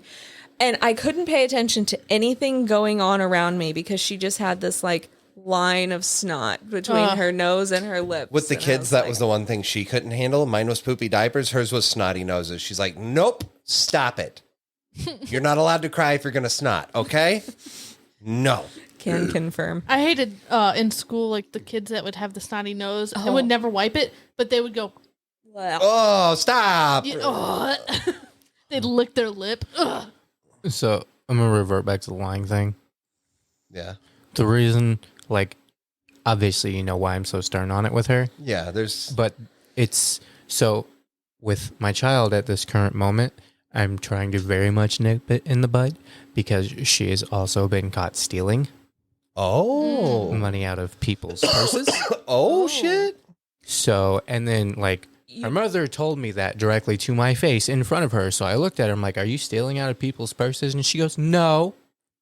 Oh. So like there's this big ball of stuff that I have to completely unravel and try to work into her. Like I'm not trying to just be a dick because I'm dad and I can be know. a dick. I'm just like, "Look, dude, like people are not going to like you for this kind of behavior. I want you to be liked. I want you to be loved.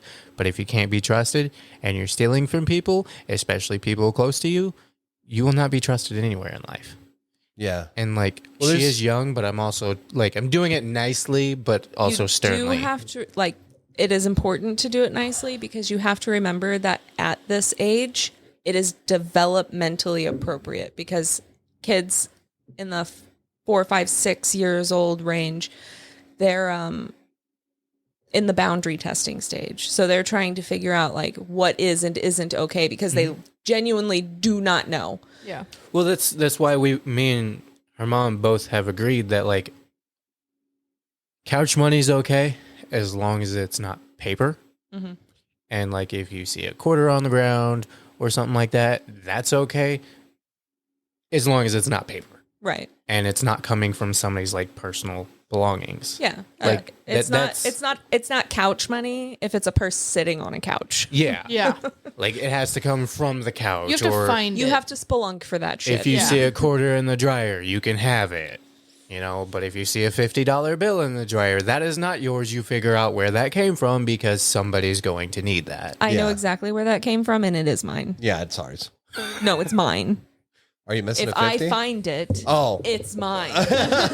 She 'cause didn't get 9 taught this times at a out young of 10, age. I guess not. It's However, gonna be yours. I don't carry cash, so I'm good. Neither do I. So it probably actually is yours because you carry more cash than any of us. I don't have any cash. I had Right cash now. for a while, and then I didn't say anything about it. I was just taking $20 out of each of my paychecks. I only and your touched it kid the was one stealing time. all of it. I haven't. I was taking $20 out of each of my paychecks, and I didn't say anything about it. I had like $60. I started at the beginning of the year, and this took place in like end of February. And then things got tight, and I wasn't able to like pull money from my paychecks anymore. So it just kind of sat there. And I had said something to him in a conversation like a month and a half after I had started it. So there was like $60 in there. I was like, I've been keeping cash for Christmas. So that way, at the end of the year, when Christmas comes around, we're not scrambling for, $1,000 worth of stuff. We'll have at least 500 in cash, and We then, can do whatever with yeah. the other 500 if we need it. Yeah. A week and a half later, this bitch. You said you had that cash, right? No, that's not what I said to you. Yeah.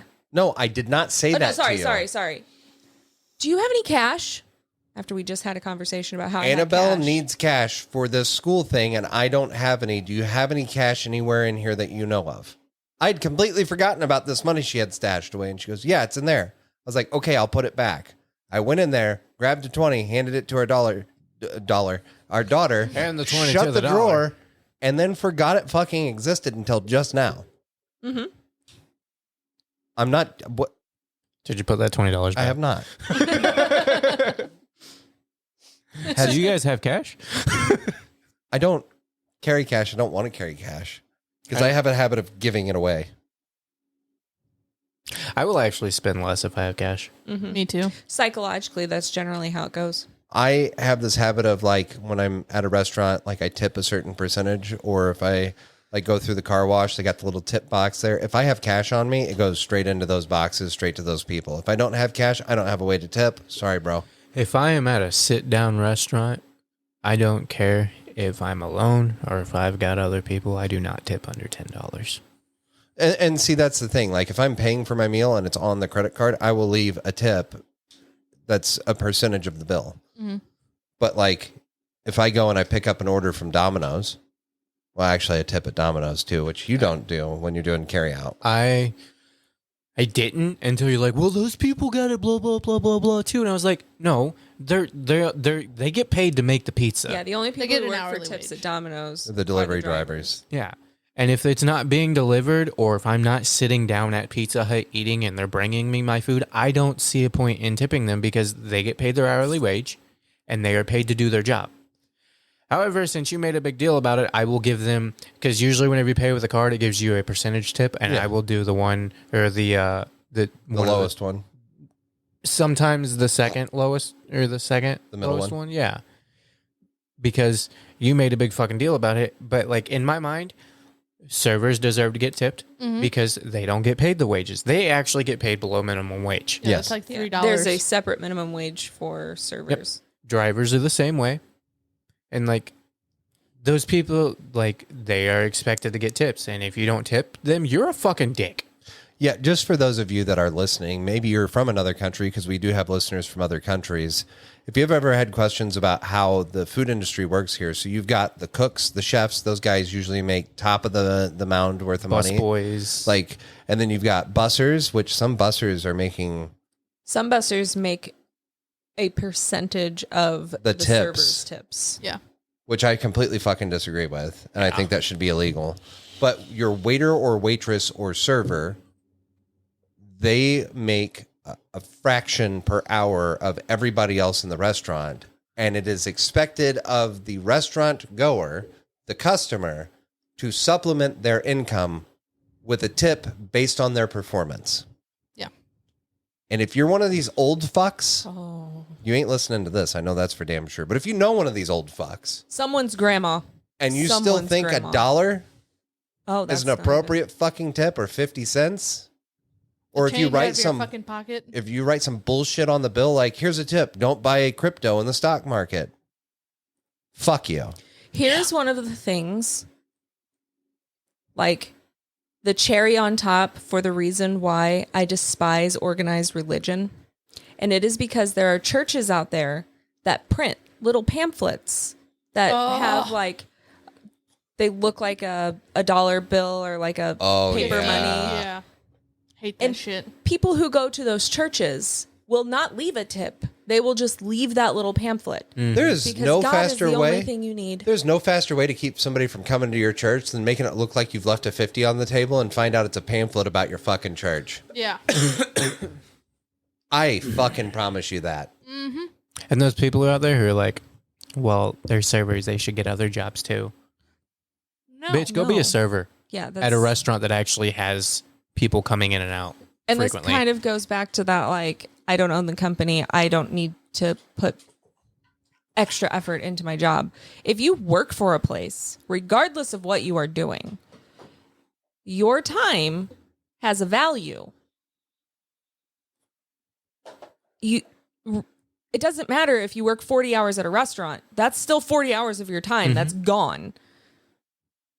Getting another job isn't an option for a lot of people. And there's a shit ton of mental burnout because people have 3 and 4 jobs trying to make up money because The cost of the living has cost of gotten so living has fucking high. increased. and then you got people who are just like, well, why are you living like that? Or like, why don't you just buy a car? Why don't you just do this? It's because Why don't you just get a better job, bitch? Then what? Then what? But that's it, right? So like you have the servers that are making these tips money, and some people like bartending. If you're at the right bar, you can make damn good fucking money. casinos. Yeah. If you happen to get a table that just has a couple of good winners that night, you can walk out of there with a couple $100 on a good night at a casino working. I've talked to people who That's an work in understatement. casinos. Like if you got a guy that comes up $1,000, you're probably going to get an extra 100 just off that guy, right? And you have to have that customer service. But what really fucking gets me, even worse than the motherfuckers leaving the fake 50, is the facility itself. When it starts telling you, because there's a place we go to, that the tip goes to the owner. We go there? I thought we did didn't go there. We did go there until I found that out, and then we quit going. No, name call. What is this place? It's in the town right over, right? Isn't it Silo? Oh, really? Oh, I've never been there. Yeah. Used to be Really? Dukeman. Okay. Not only that, but they split their tips with Yeah. the bussers. Yeah, so does Applebee's. They only get a percentage of them. So does Applebee's. Everybody combines their tips at the end of the night. Yep. The house gets some, the bussers get some, and then they get what's And the left. bartender gets some. I don't know if you know, but at Starbucks, so if you work a select like shift, like say we all 4 work the exact same shift, and I was in really, really fucking shitty mood, so I had terrible customer service. But you two were in wonderful moods. You guys did everything the way you wanted. You smiled, you chatted, you made good conversation. So you guys got a big like $25 tip. So at Starbucks, they take all their tips And split them evenly. and split them evenly Yep. through the fucking workers. I don't think that's right either. No. But at Starbucks, they're paid Yeah, actual wages. they are paid actual wages. They do get paid So better the than tips servers. are a cherry on top. When I was a They're waiter- not a part of Still. livelihood. When I You was a get waiter- tip, you should get the tip. When I was a waiter, that money came off that table and went into my pouch and came out when I got home. Yep. Ain't nobody need to know how much I made in tips. You're supposed to claim it at the end of the night on Yeah. your taxes and shit, but 20%. 20% of whatever your drawer was. Pizza Hut does this thing I noticed the other day, that if you pay with a card and you tip them, they will take the tip out of the cash register and put it in the tip jar. Most places will take that tip and at the end of the week pay it on with like a Yeah. Wisely card or your check. yeah, I don't like leaving tips via card because sometimes not only do they sometimes not get that until either the end of the night or the end of that pay period? But that shows as income. And so it gets taxed. So it gets taxed outrageously. I do want to point out with the whole like name dropping Dukeman silo, these are things that we've heard. Yeah, that's Yeah, not. we haven't had full proof. Well, there's also a local Mexican restaurant. So the Mexican restaurants are all about bringing out like the sizzling skillets that are still like cooking the food as it hits your plate. Yeah. Or it hits your table. And they have to have those hand protectors to carry them out and set them on the table. Pot Yeah. holders. They're not pot holders. They're like specifically, Handle holders. they're specifically designed for the job. But essentially, they're fancy pot holders. Depending on which place you They have to rent those. go. From who? The company. So the business itself rents it from the company. No. The servers. The servers have to rent it from the business. You want to know who else did that? Who? Wait, hang on. Is that the one It's the one the town over. town over? Okay. It's the same place then. Yeah. I heard it from the server. Fuck Yeah. that. If I worked she there, has to pay to use those. Yeah. if I worked there, I'd just take my hoodie off and carry it to the table. I think this is a good time, regardless of what Van says whenever I try to tell you this. This idea that it's not okay to discuss like your wages with coworkers, and if the company has like a policy against discussing wages with your coworkers, Illegal as fuck, by the way. fucking illegal. Yep. There's a reason they don't want you to Agreed. Now, discuss it. I cannot go and look at other people's money. That is No. against the law. Yeah. But you are more than welcome to have a whole ass company meeting on company time and have a discussion about everybody's payroll. Yep. And interchange information about how much you make an hour, that person makes an hour, this person makes an hour, and then you are able to then look at your company and go, we demand these wages or we're going to stage a walkout. I have a question. So there's a company that I know very, very well. And obviously in my line of work, you get paid by what you do. Yeah. You know, if I run 2 loads, I get paid for those 2 loads. So we have, it's my company. We have this sheet posted on a board, right? And it has every driver's name on it. Every single driver's name. And on this list, it goes from like, it's highlighted in gold to highlighted in white. Well, not highlighted in white, it's in white. And it's got yellow, green, and then red. Mm-hmm. And behind, up next to all of these, it has your name, and it shows you how much money you made the company. And it's posted every week to make people in the low reds feel like they're not doing an adequate job. Is that something that, like... I don't know, because when I was in sales every week, every other day, they would post like How much each team and how much each person had in sales. And everybody knew what commissions were. And that's how much they've made the company. So technically, it's how much. Well, the I think it company's also making. shows how much you made. Oh, really? Yeah. If it breaks down your pay, then you can't just put that out publicly for others to You see. would have to discuss that with your union steward because it might be part of the contract. Well, every time people look at it, they're just like, no, you don't need to read that because it's just there to make you feel bad about this. Just there to make you feel bad about Oh, yourself. so you haven't gotten to. So they're shaming you with it, essentially? Like they're Essentially, shaming yeah. people I into feel- being more productive? Yeah, they're Yep. probably like, here, look at this. This person's doing terrible. Yeah. And like, obviously, most of the people on the very bottom are new. Yeah. Yeah. And then our job, which I like my job, I like doing what I do, but there is this man that I worked with. He was on my shift and he went to days and he put in his 2 weeks and he went to our terminal manager and he goes, look, I like this job. It's definitely for a younger dude. He goes, but it's also made for us new people and people who aren't as fast to rush and fuck things up. Because if you're not doing your job properly and fully to the fullest, you get in trouble. Yeah. I feel like it's. I just lost my train of thought. Choo choo, choo choo. Is it coming back? Sort of. Chugga, chugga, chugga, chugga, Made for chugga, getting newer people in. While trouble. you're bringing that, go ahead. No, I was gonna say. No, it wasn't like that. What I'm saying. Go ahead. On that note, like, I feel like remembered. Okay, go for it. I didn't get my thought even started, so you're good. If I feel like it's also kind of a way to disconnect the workers from each other. It's a way to pit them against each other. Exactly. That's what I'm getting at. Like it's not just about like making you feel bad. It's like I want to target this top person against these bottom people. Make them not like each other. Absolutely. See, I get where that mindset is, but if they're trying to do that, I don't think it works unless you're like very, very brand fucking new, other than discouraging you from your job. Because what I've noticed on my shift, like the top guy who's been there, he's not top on the board because he did come from another company that my company bought or whatever. But he's been doing it for fucking 35 years. Yeah. He's the guy who will sit in our break room until every last person who is dispatched has their load laid out, planned out, put positions where they want, tell them why it will and will not work. He's the last guy to get over to our fucking term or our VDC to load.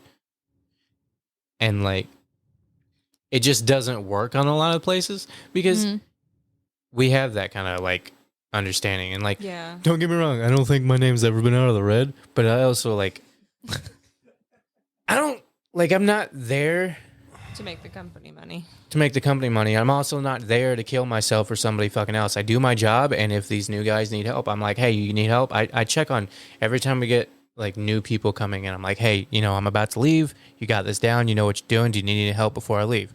No, I'm good. Or like, yeah, am I supposed to do this? I'm like, you said it here, da-da-da. And I'm like, all right, you got my number. Call me if you need me. And if you're going to a certain place, call me that way and explain whenever you're there on how to get onto their lot or where to go next. Yeah. And like, that's just shit we do. The reason that doesn't work anymore is because this whole like generation before us was, as you put it, my disability, my mental issue.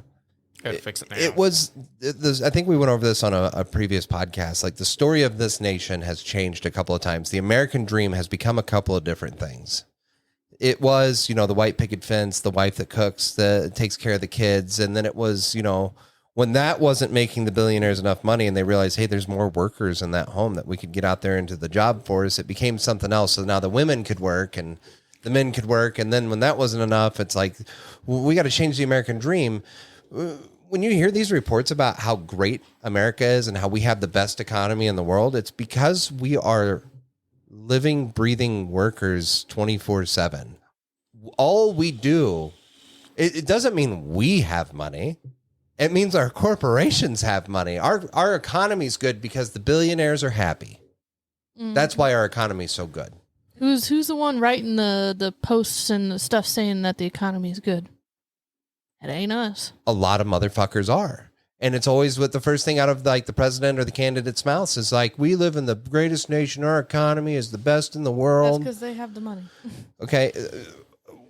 That is because day in my previous shoes, bitch. generations were taught, you want to be successful, you work really hard and you'll get there. You want to be successful, you go above and beyond. You want to be comfortable, you have to work for it. And then Now, if you want to be successful, you're a trust fund, baby, and everything's handed down to you. what's happened is our generations come in and we were taught a lot of different things growing up. And the one we all clung to was America is the land of the free. And as we've gotten older, we're like, oh, hang on. You're telling me this. That doesn't sound like a free America. That doesn't sound like free market. That doesn't sound like everything I was taught growing up. And they're like, well, it never has been. The fuck it hasn't been. We were taught growing up in fucking social studies about how, we separated from England to get away from religious this and taxation. But yet I think we might be one of the most taxed countries in the fucking world right now. Not to mention our entire government system's still under religion. So what nonsense are you spouting about we're going to change the age of retirement? We talked about this already. Yeah, I know. I don't want to go Also, back into that I'm not shit. going back into it. Here's my point. Before you go further with that, Bernie Sanders did put in a notion to make our work week Shorter. 4-day work week. Yes. 32 hours a You week. Still get paid for 40. But it's not going to happen. Yeah, I mean, he's There's a trying. catch. Yeah. Yeah, even if it does, there's a catch. Our work week is only 32 hours, but your company can still work you 40 plus. They just have to pay you for it. And then, well, see, here's the rules now. Anything after an 8-hour day, you get time and a half. Instead of a 40-hour work week, it now goes by the day. Right. And anything after 12 hours is double time, is what he was pushing for. Fuck yeah, go Bernie. Hey, I'm for That it. guarantees When I- me 4 hours of time. Keep say- working my ass 40 plus hours a week. I'm cool. But with that's it. why it's not going to pass, is because, and that's why there was such an upset. Now, look, years ago, I come from a small town in the middle of bumfuck nowhere, okay? And the shit they were talking on Bernie Sanders, okay? That is one kooky old bastard who doesn't know what he's talking about. And it's terrifying that the older I get and the more I hear come out of that old man's mouth, and when I see the faces he makes when people are arguing with him, like, I tried to warn you all, they're going to come get us with their pitchforks, but you ain't fucking listening. And like, I believe he actually announced that to like everybody in the Senate one day. He's like, hey guys, they're pissed off. They're talking about bringing guns up here. Can we do something about this? Please. You put a little too much South in that accent. He's more of a New England accent. I understand, but like, and then he starts talking about this. And Billy came out your mouth. when you start looking at the statistics, like, I think we have, like, there were child labor issues 2 years ago in this country. They found organizations, large corporations that had underage children working for them, and they were paying them below minimum wage. Yeah. But it's okay because they were illegal immigrants. No.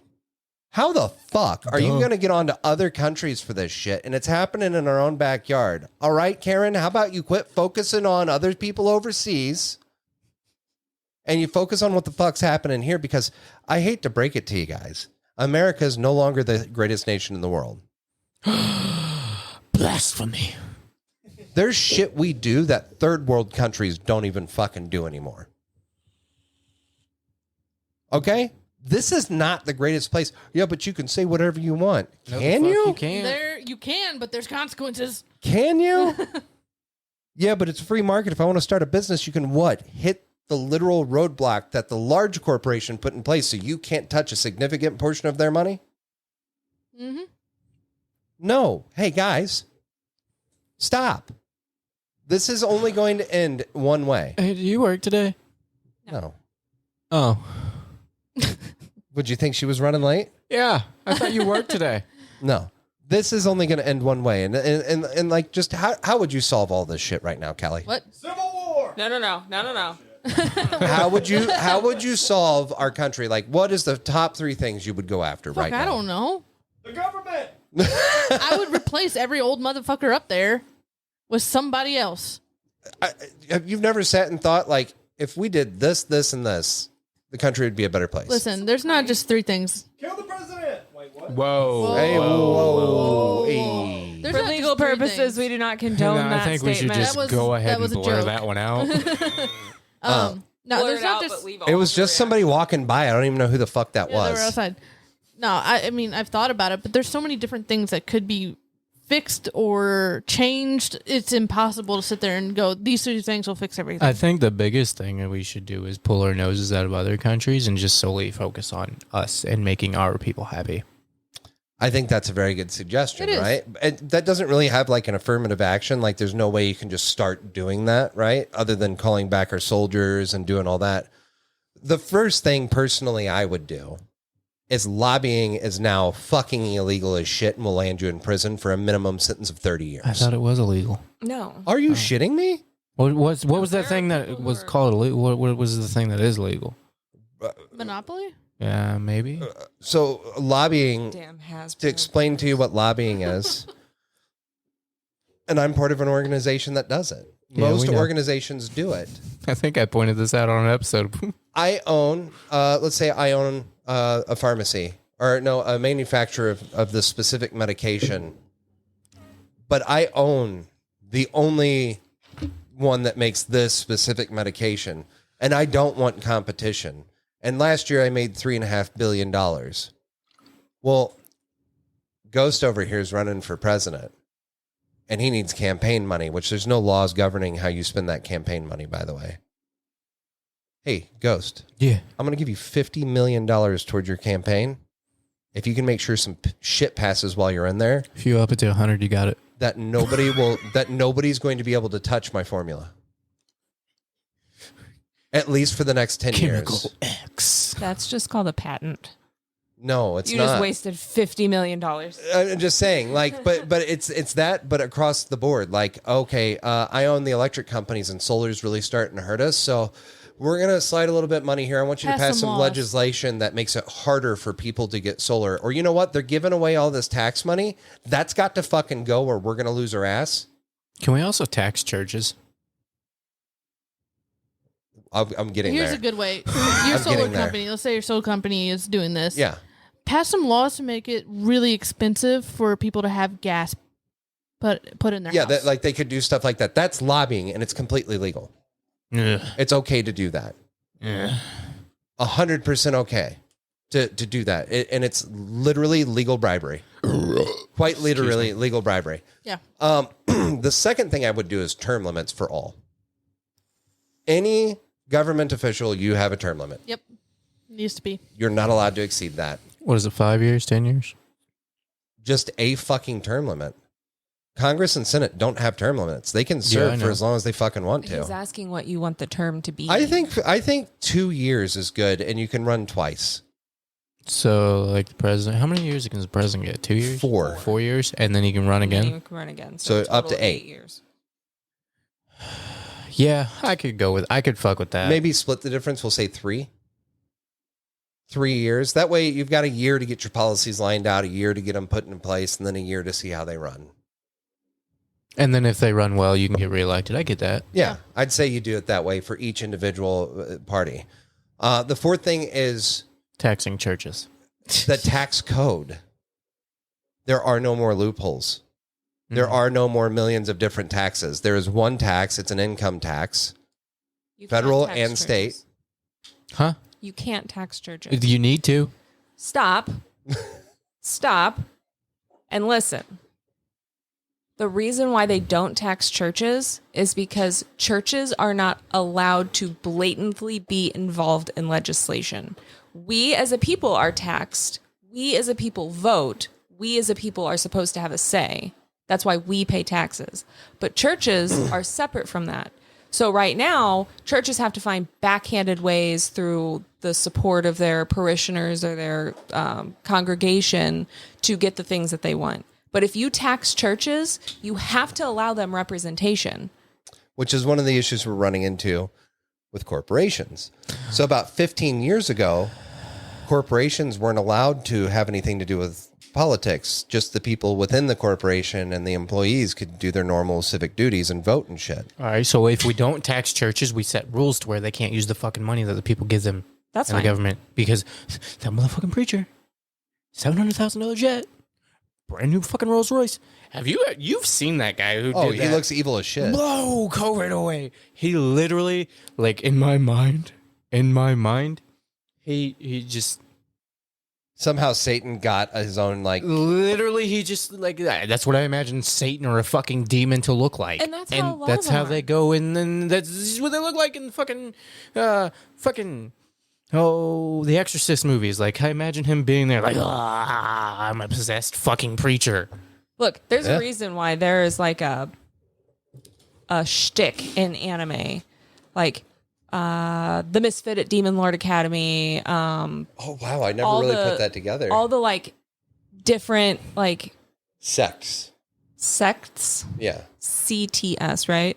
SECTS, Okay. yeah. And there's a running theme in anime where like what's the one that we just watched? Solo Leveling? Oh, it was the Misfit at Yeah. Demon King Academy. The Pure Bloods. No. Where the demons are the good guys. You agree and align with the demons, and the angels are the assholes. The ones that are actually doing evil. And it reflects that like church pastor, preacher, just horrible side of that. Like, have you seen the video on TikTok where there was a pastor of a huge congregation in Georgia where he got up and he told everyone, they were talking about a guy that was being indicted for raping someone, and he literally said, if I was on that jury, I'd vote not guilty. They'd get off because these women are wearing shorts and they think that's okay. Ridiculous. The fact that that mindset still fucking exists. Hang on. And it breeds. Showing her Not ankles, only she's a that, but the harlot. fact that that was in church is a problem. Yes. Yeah, but that's a normal churchy thing. Like But that's it a shouldn't normal, like women are to be doing very few jobs and only supporting their man. Like that is the ideology of most religions. But Like you church- are I to see your ankles. bow to your man and do as he bids to be a good wife. Right. Does your husband know Church should be to praise your God, and that's it. Well, in the home, you got God, your husband, and then everything else is below him according to Your church. children, then you. You know, that's how it's structured. Like you are God in the home and you hear from God, so therefore you pass God's word on to your family. That is the ideology of In religion. some of them, yes. And a mass majority Yeah. of them. I mean, hell, in some countries, women can't even show their face. Yeah. You know what I mean? So, And we got Alyssa over here saying with her fucking ankles out. but no, Shoulders. was it Rand Paul that threw that out there quite a few years ago about a Yeah. one-page tax code? That way, there's no more fucking loopholes. We 12% can straight get across rid the of most board. of the IRS because there's no job for them anymore, and people can't just do these loopholes. That's like, hey, everybody has a percentage rate. It's a flat percentage rate. Everybody pays this percentage rate, and he did the math on it, and it was like the amount of money the federal government gets now. Because you got to think, if it's a flat 5% tax rate on income, It was 12%. if it's a flat 12% on income, me, a guy who makes $50,000 a year, gets 12% out of my check. And then the fucking guy who made $30 billion last year, 12% of that. Yeah. And there's no way for him to just like, oh yeah, but I had this and I did this. And I donated this much money to this charity. That's there's going to benefit me. There's a Yeah. YouTuber, Linus Tech Tips, that I'm watching right now. And there's a thing that I actually quite disagree with him on because I've ran my own business and I know how it works. And he's actually made a joke out of it and it's hilarious. But there was one episode where the word tax write-off was said like 300 times and it really got under his skin. And they're talking about the fact that Linus films in his home, does content out of his home. Bought a like 150-inch TV in his home. What does that do? What can you now do with that space? At least here in That the was a U.S. sponsorship. In the U.S., if I'm using this room as an office for my business, then I can write off this room. Yeah. If you're a YouTuber and it's content, you can write off the thing that you bought for that content. Holy shit. Yeah. Whistling Diesel destroyed a Ferrari just Yep. to get paid Yep. for it. But that's the thing. He's not getting paid. And that's where Well, he he's got paid. That's where he's mad. Because people have in their heads that tax write-offs are you just getting free money for doing a thing. No. If you make $100,000 and you bought a Ferrari and you destroyed it for $80,000, you can write off that $80,000 Ferrari, but that doesn't mean you get an additional 80 grand. That just It's means a like portion of that. I don't have to pay taxes on the initial 80,000 that I made because it was for a product for the business that we used. However, if you're home that you have to buy anyway, and you're living in it, and that's a tax write-off, and you can pull that off of how much money you made that year, you're fucking winning. If you're using a vehicle for a job, and that job takes you everywhere, even to the damn grocery store, and you write off your vehicle, then the standard person who makes 40 grand a year and then pays $1,000 a month, so 12 grand out of that year for his car, is still paying taxes on the 40 grand they made that year. A business owner is now only paying taxes on $38,000 or $28,000 because 12 grand of it went towards car payments, and that's a tax write-off. So technically, they only made 28 grand that year. Mm-hmm. And that's the point that a lot of people that know, they know, and that a lot of these people are skirting. So that all goes. You don't do that anymore, right? You get to pay 12% on your profits for that year, whether you work for a business or you run your own company. 12% of what your company made goes towards taxes. It will make it harder to start up your own business because the cost of starting a business is extreme. Mm-hmm.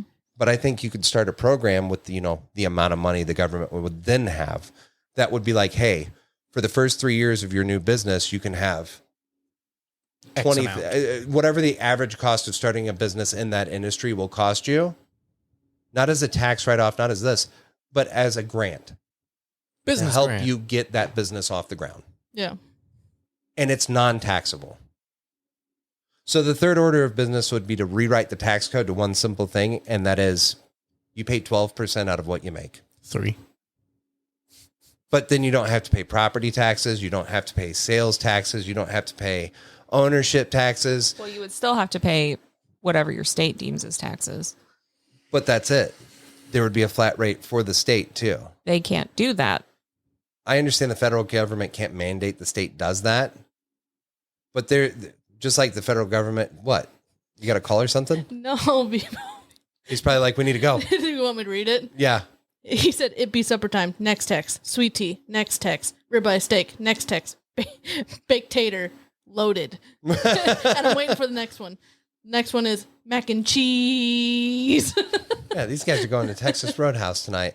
It's Longhorn. That's Oh, the is one it you were talking Longhorn about. Yeah. up there now? Yeah. Where? Colton's Rolla? in Yeah, Rolla. Yeah. Oh, it's not a Colton's anymore? No, they Colton's. opened Oh, the one up by opens too. Menards. Yeah. Did you get online, Oh, make a okay. reservation? No. Do it on the way up there. Okay. Is it that bad? Yeah.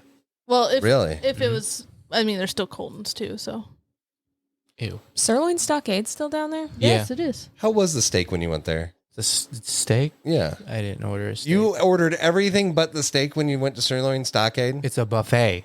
It is a buffet. Called the Sirloin Yes, however, Stockade. you're going to pay $15 for a piece of meat this big. They don't have steak on the buffet anymore? No.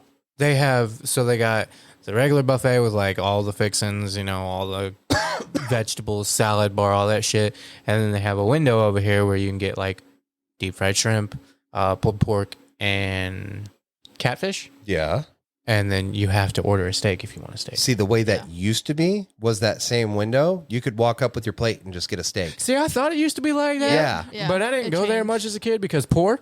Yeah. But My grandma would take me, Your and when we'd mother didn't go, want to take you in public and people see that you existed. I would go up there, get a steak, eat it, go up with get another steak, come back, and they're like, "Can you eat other stuff too?" I'm like, "Steak."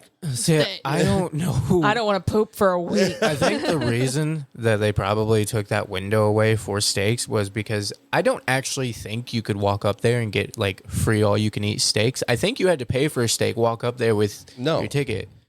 I'm pretty sure that's the way they did it This- at one the- point in time, and then people just took advantage of like, hey, I lost my ticket, or hey, I'm supposed to get a steak. Initially, the Sirloin Stockade was called the Sirloin Stockade because it was all you could eat steak. You had to pay the extra for the steak. The steak window. package. Yeah, the steak Yeah. package, and you could get all you could eat steak. I got a steak But- package for you. I think people did what he did and bought Well, or and the ate fucking- all the steak. Like at the fucking cost of steak. Like I couldn't imagine doing an all you could eat steak buffet right now because Well, just do an all you can eat steak buffet, but it'd be like $60 for the buffet. But like you want steak, all you can eat steak, it's $60 for all you can yeah. eat. do it. And How much like is it you at go to the Golden window Corral? and be like, hey, I want it medium rare. You come back in 5 minutes, it's fucking medium rare. Well, what was the one we went to? Caesar? No, it wasn't Caesar's Palace. The Stratosphere in Vegas. You remember there all you can eat? The one with the fucking crab legs and everything, Yeah. and the free mimosas. Yeah, I The mean, I free vaguely- mimosas. I vaguely remember that. It was I was like- still drunk from the plane, which also had free mimosas. It was like $55 per person for this buffet. Jesus. But We quite got it for literally, we did get it for free, didn't because we? we stayed at the hotel. That's right. I told him about your Have we text. Now been we're on the steak recording for topic. 3 hours? 2 Yes. hours and 32 minutes. Oh, okay. But We're about to literally, shut it down, don't anything premium came with the buffet package, and because we got a hotel room there, which was only like $110 for the Yeah. night, we got it stupid cheap. We got the free buffet, and I just remember like him and I had no idea. We just got sat at a table, and they're like, "All right, how do you do this?" And like, "What do you want?" Well, they actually bring it to you, so you didn't go to the buffet either. You just told them what you wanted. They bring you a plate of that out, I went to the buffet. and then like, and then you're sitting there at the table, and the guy would walk by with a couple of pitchers, be like, "Mimosa," and I'd be like, "I'm good. It's free. Fucking fill that cup up." So we were drunk 90% of this trip. It was great, but it was also terrible. It was terrible. Garrett just sent me a picture of the Little Monsters movie. Oh, really? The one I was just talking about Yeah. a little bit ago? Yeah. My favorite thing about that buffet, I'm not gonna lie, was the fact that like there was only like 2 other people other than us there.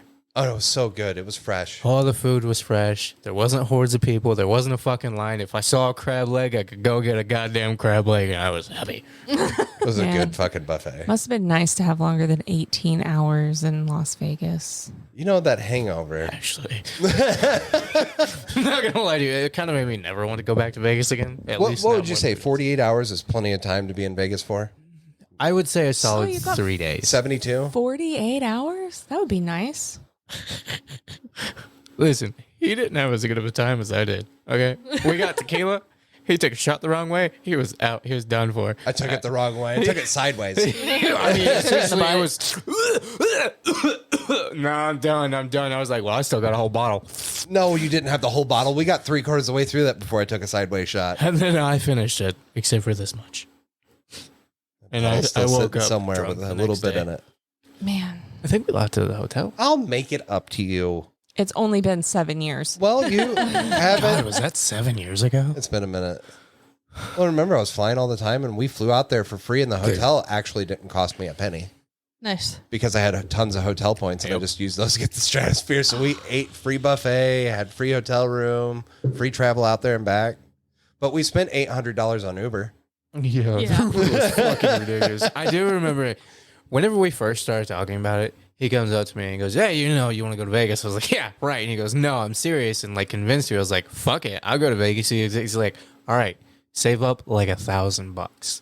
I was like, "Cool." And then we go there, and like he's like, "So much money did you save up?" I'm like, $1,000. He goes, "No shit, you saved that much?" I was like, "Yeah, you told me to." He goes, "I thought I said 500." I was like, "No." Yeah, 500 for you, 500 for him. Yeah. I did No, $1,000. $750 for each of us. Because we split that shit. I mean, it was a good time. But, Was it? woman, to give you an idea of why she's giving me shit, and we'll end on this because Pookie Bear over here has got to eat. Oh, I'm telling Rick. Uh-oh. I said Pookie I'm Bear. telling Rick. Okay, anyways. Capybara. I had all these hotel points and flight miles because I was flying 2 to 3 times a week, hotels every night for work. And I got to keep all of the points for all of it. And they expire. So I had to use them. And I was like, I'll set up a guy's trip, me and go out. Mark it. God damn it. Damn, we made it almost. 2:36. Almost 2 It was us singing Capybara that screwed him. Ghost and I will go out to Vegas because he's never been and he always wanted to go. And then you and Carrie can go down to New Orleans. And so we did. We fucked up by scheduling them so close together. But her flight got delayed the next morning until like 2 in the afternoon. And then it got delayed again. No, it was like 6 o'clock at night. And then we flew to New Orleans. We got there super late. We basically stayed in the hotel overnight, got a couple hours of sleep, and then had to fly out the next day. We were supposed to get there early in the morning, have all day the first day, stay one night, have all day the second day, You And should and fly have fly back. home that You night. should have done what I done. Got really drunk to where we couldn't get on the plane. Uh-huh. Jesus. I think that just solved Van's story in a nutshell. I looked over at him and he was green. And I was like, are you going to be able to get on this flight? And he goes, And I was like, well, I don't know what we're going to do because we don't have any money left. And then he's like, I was like, fuck.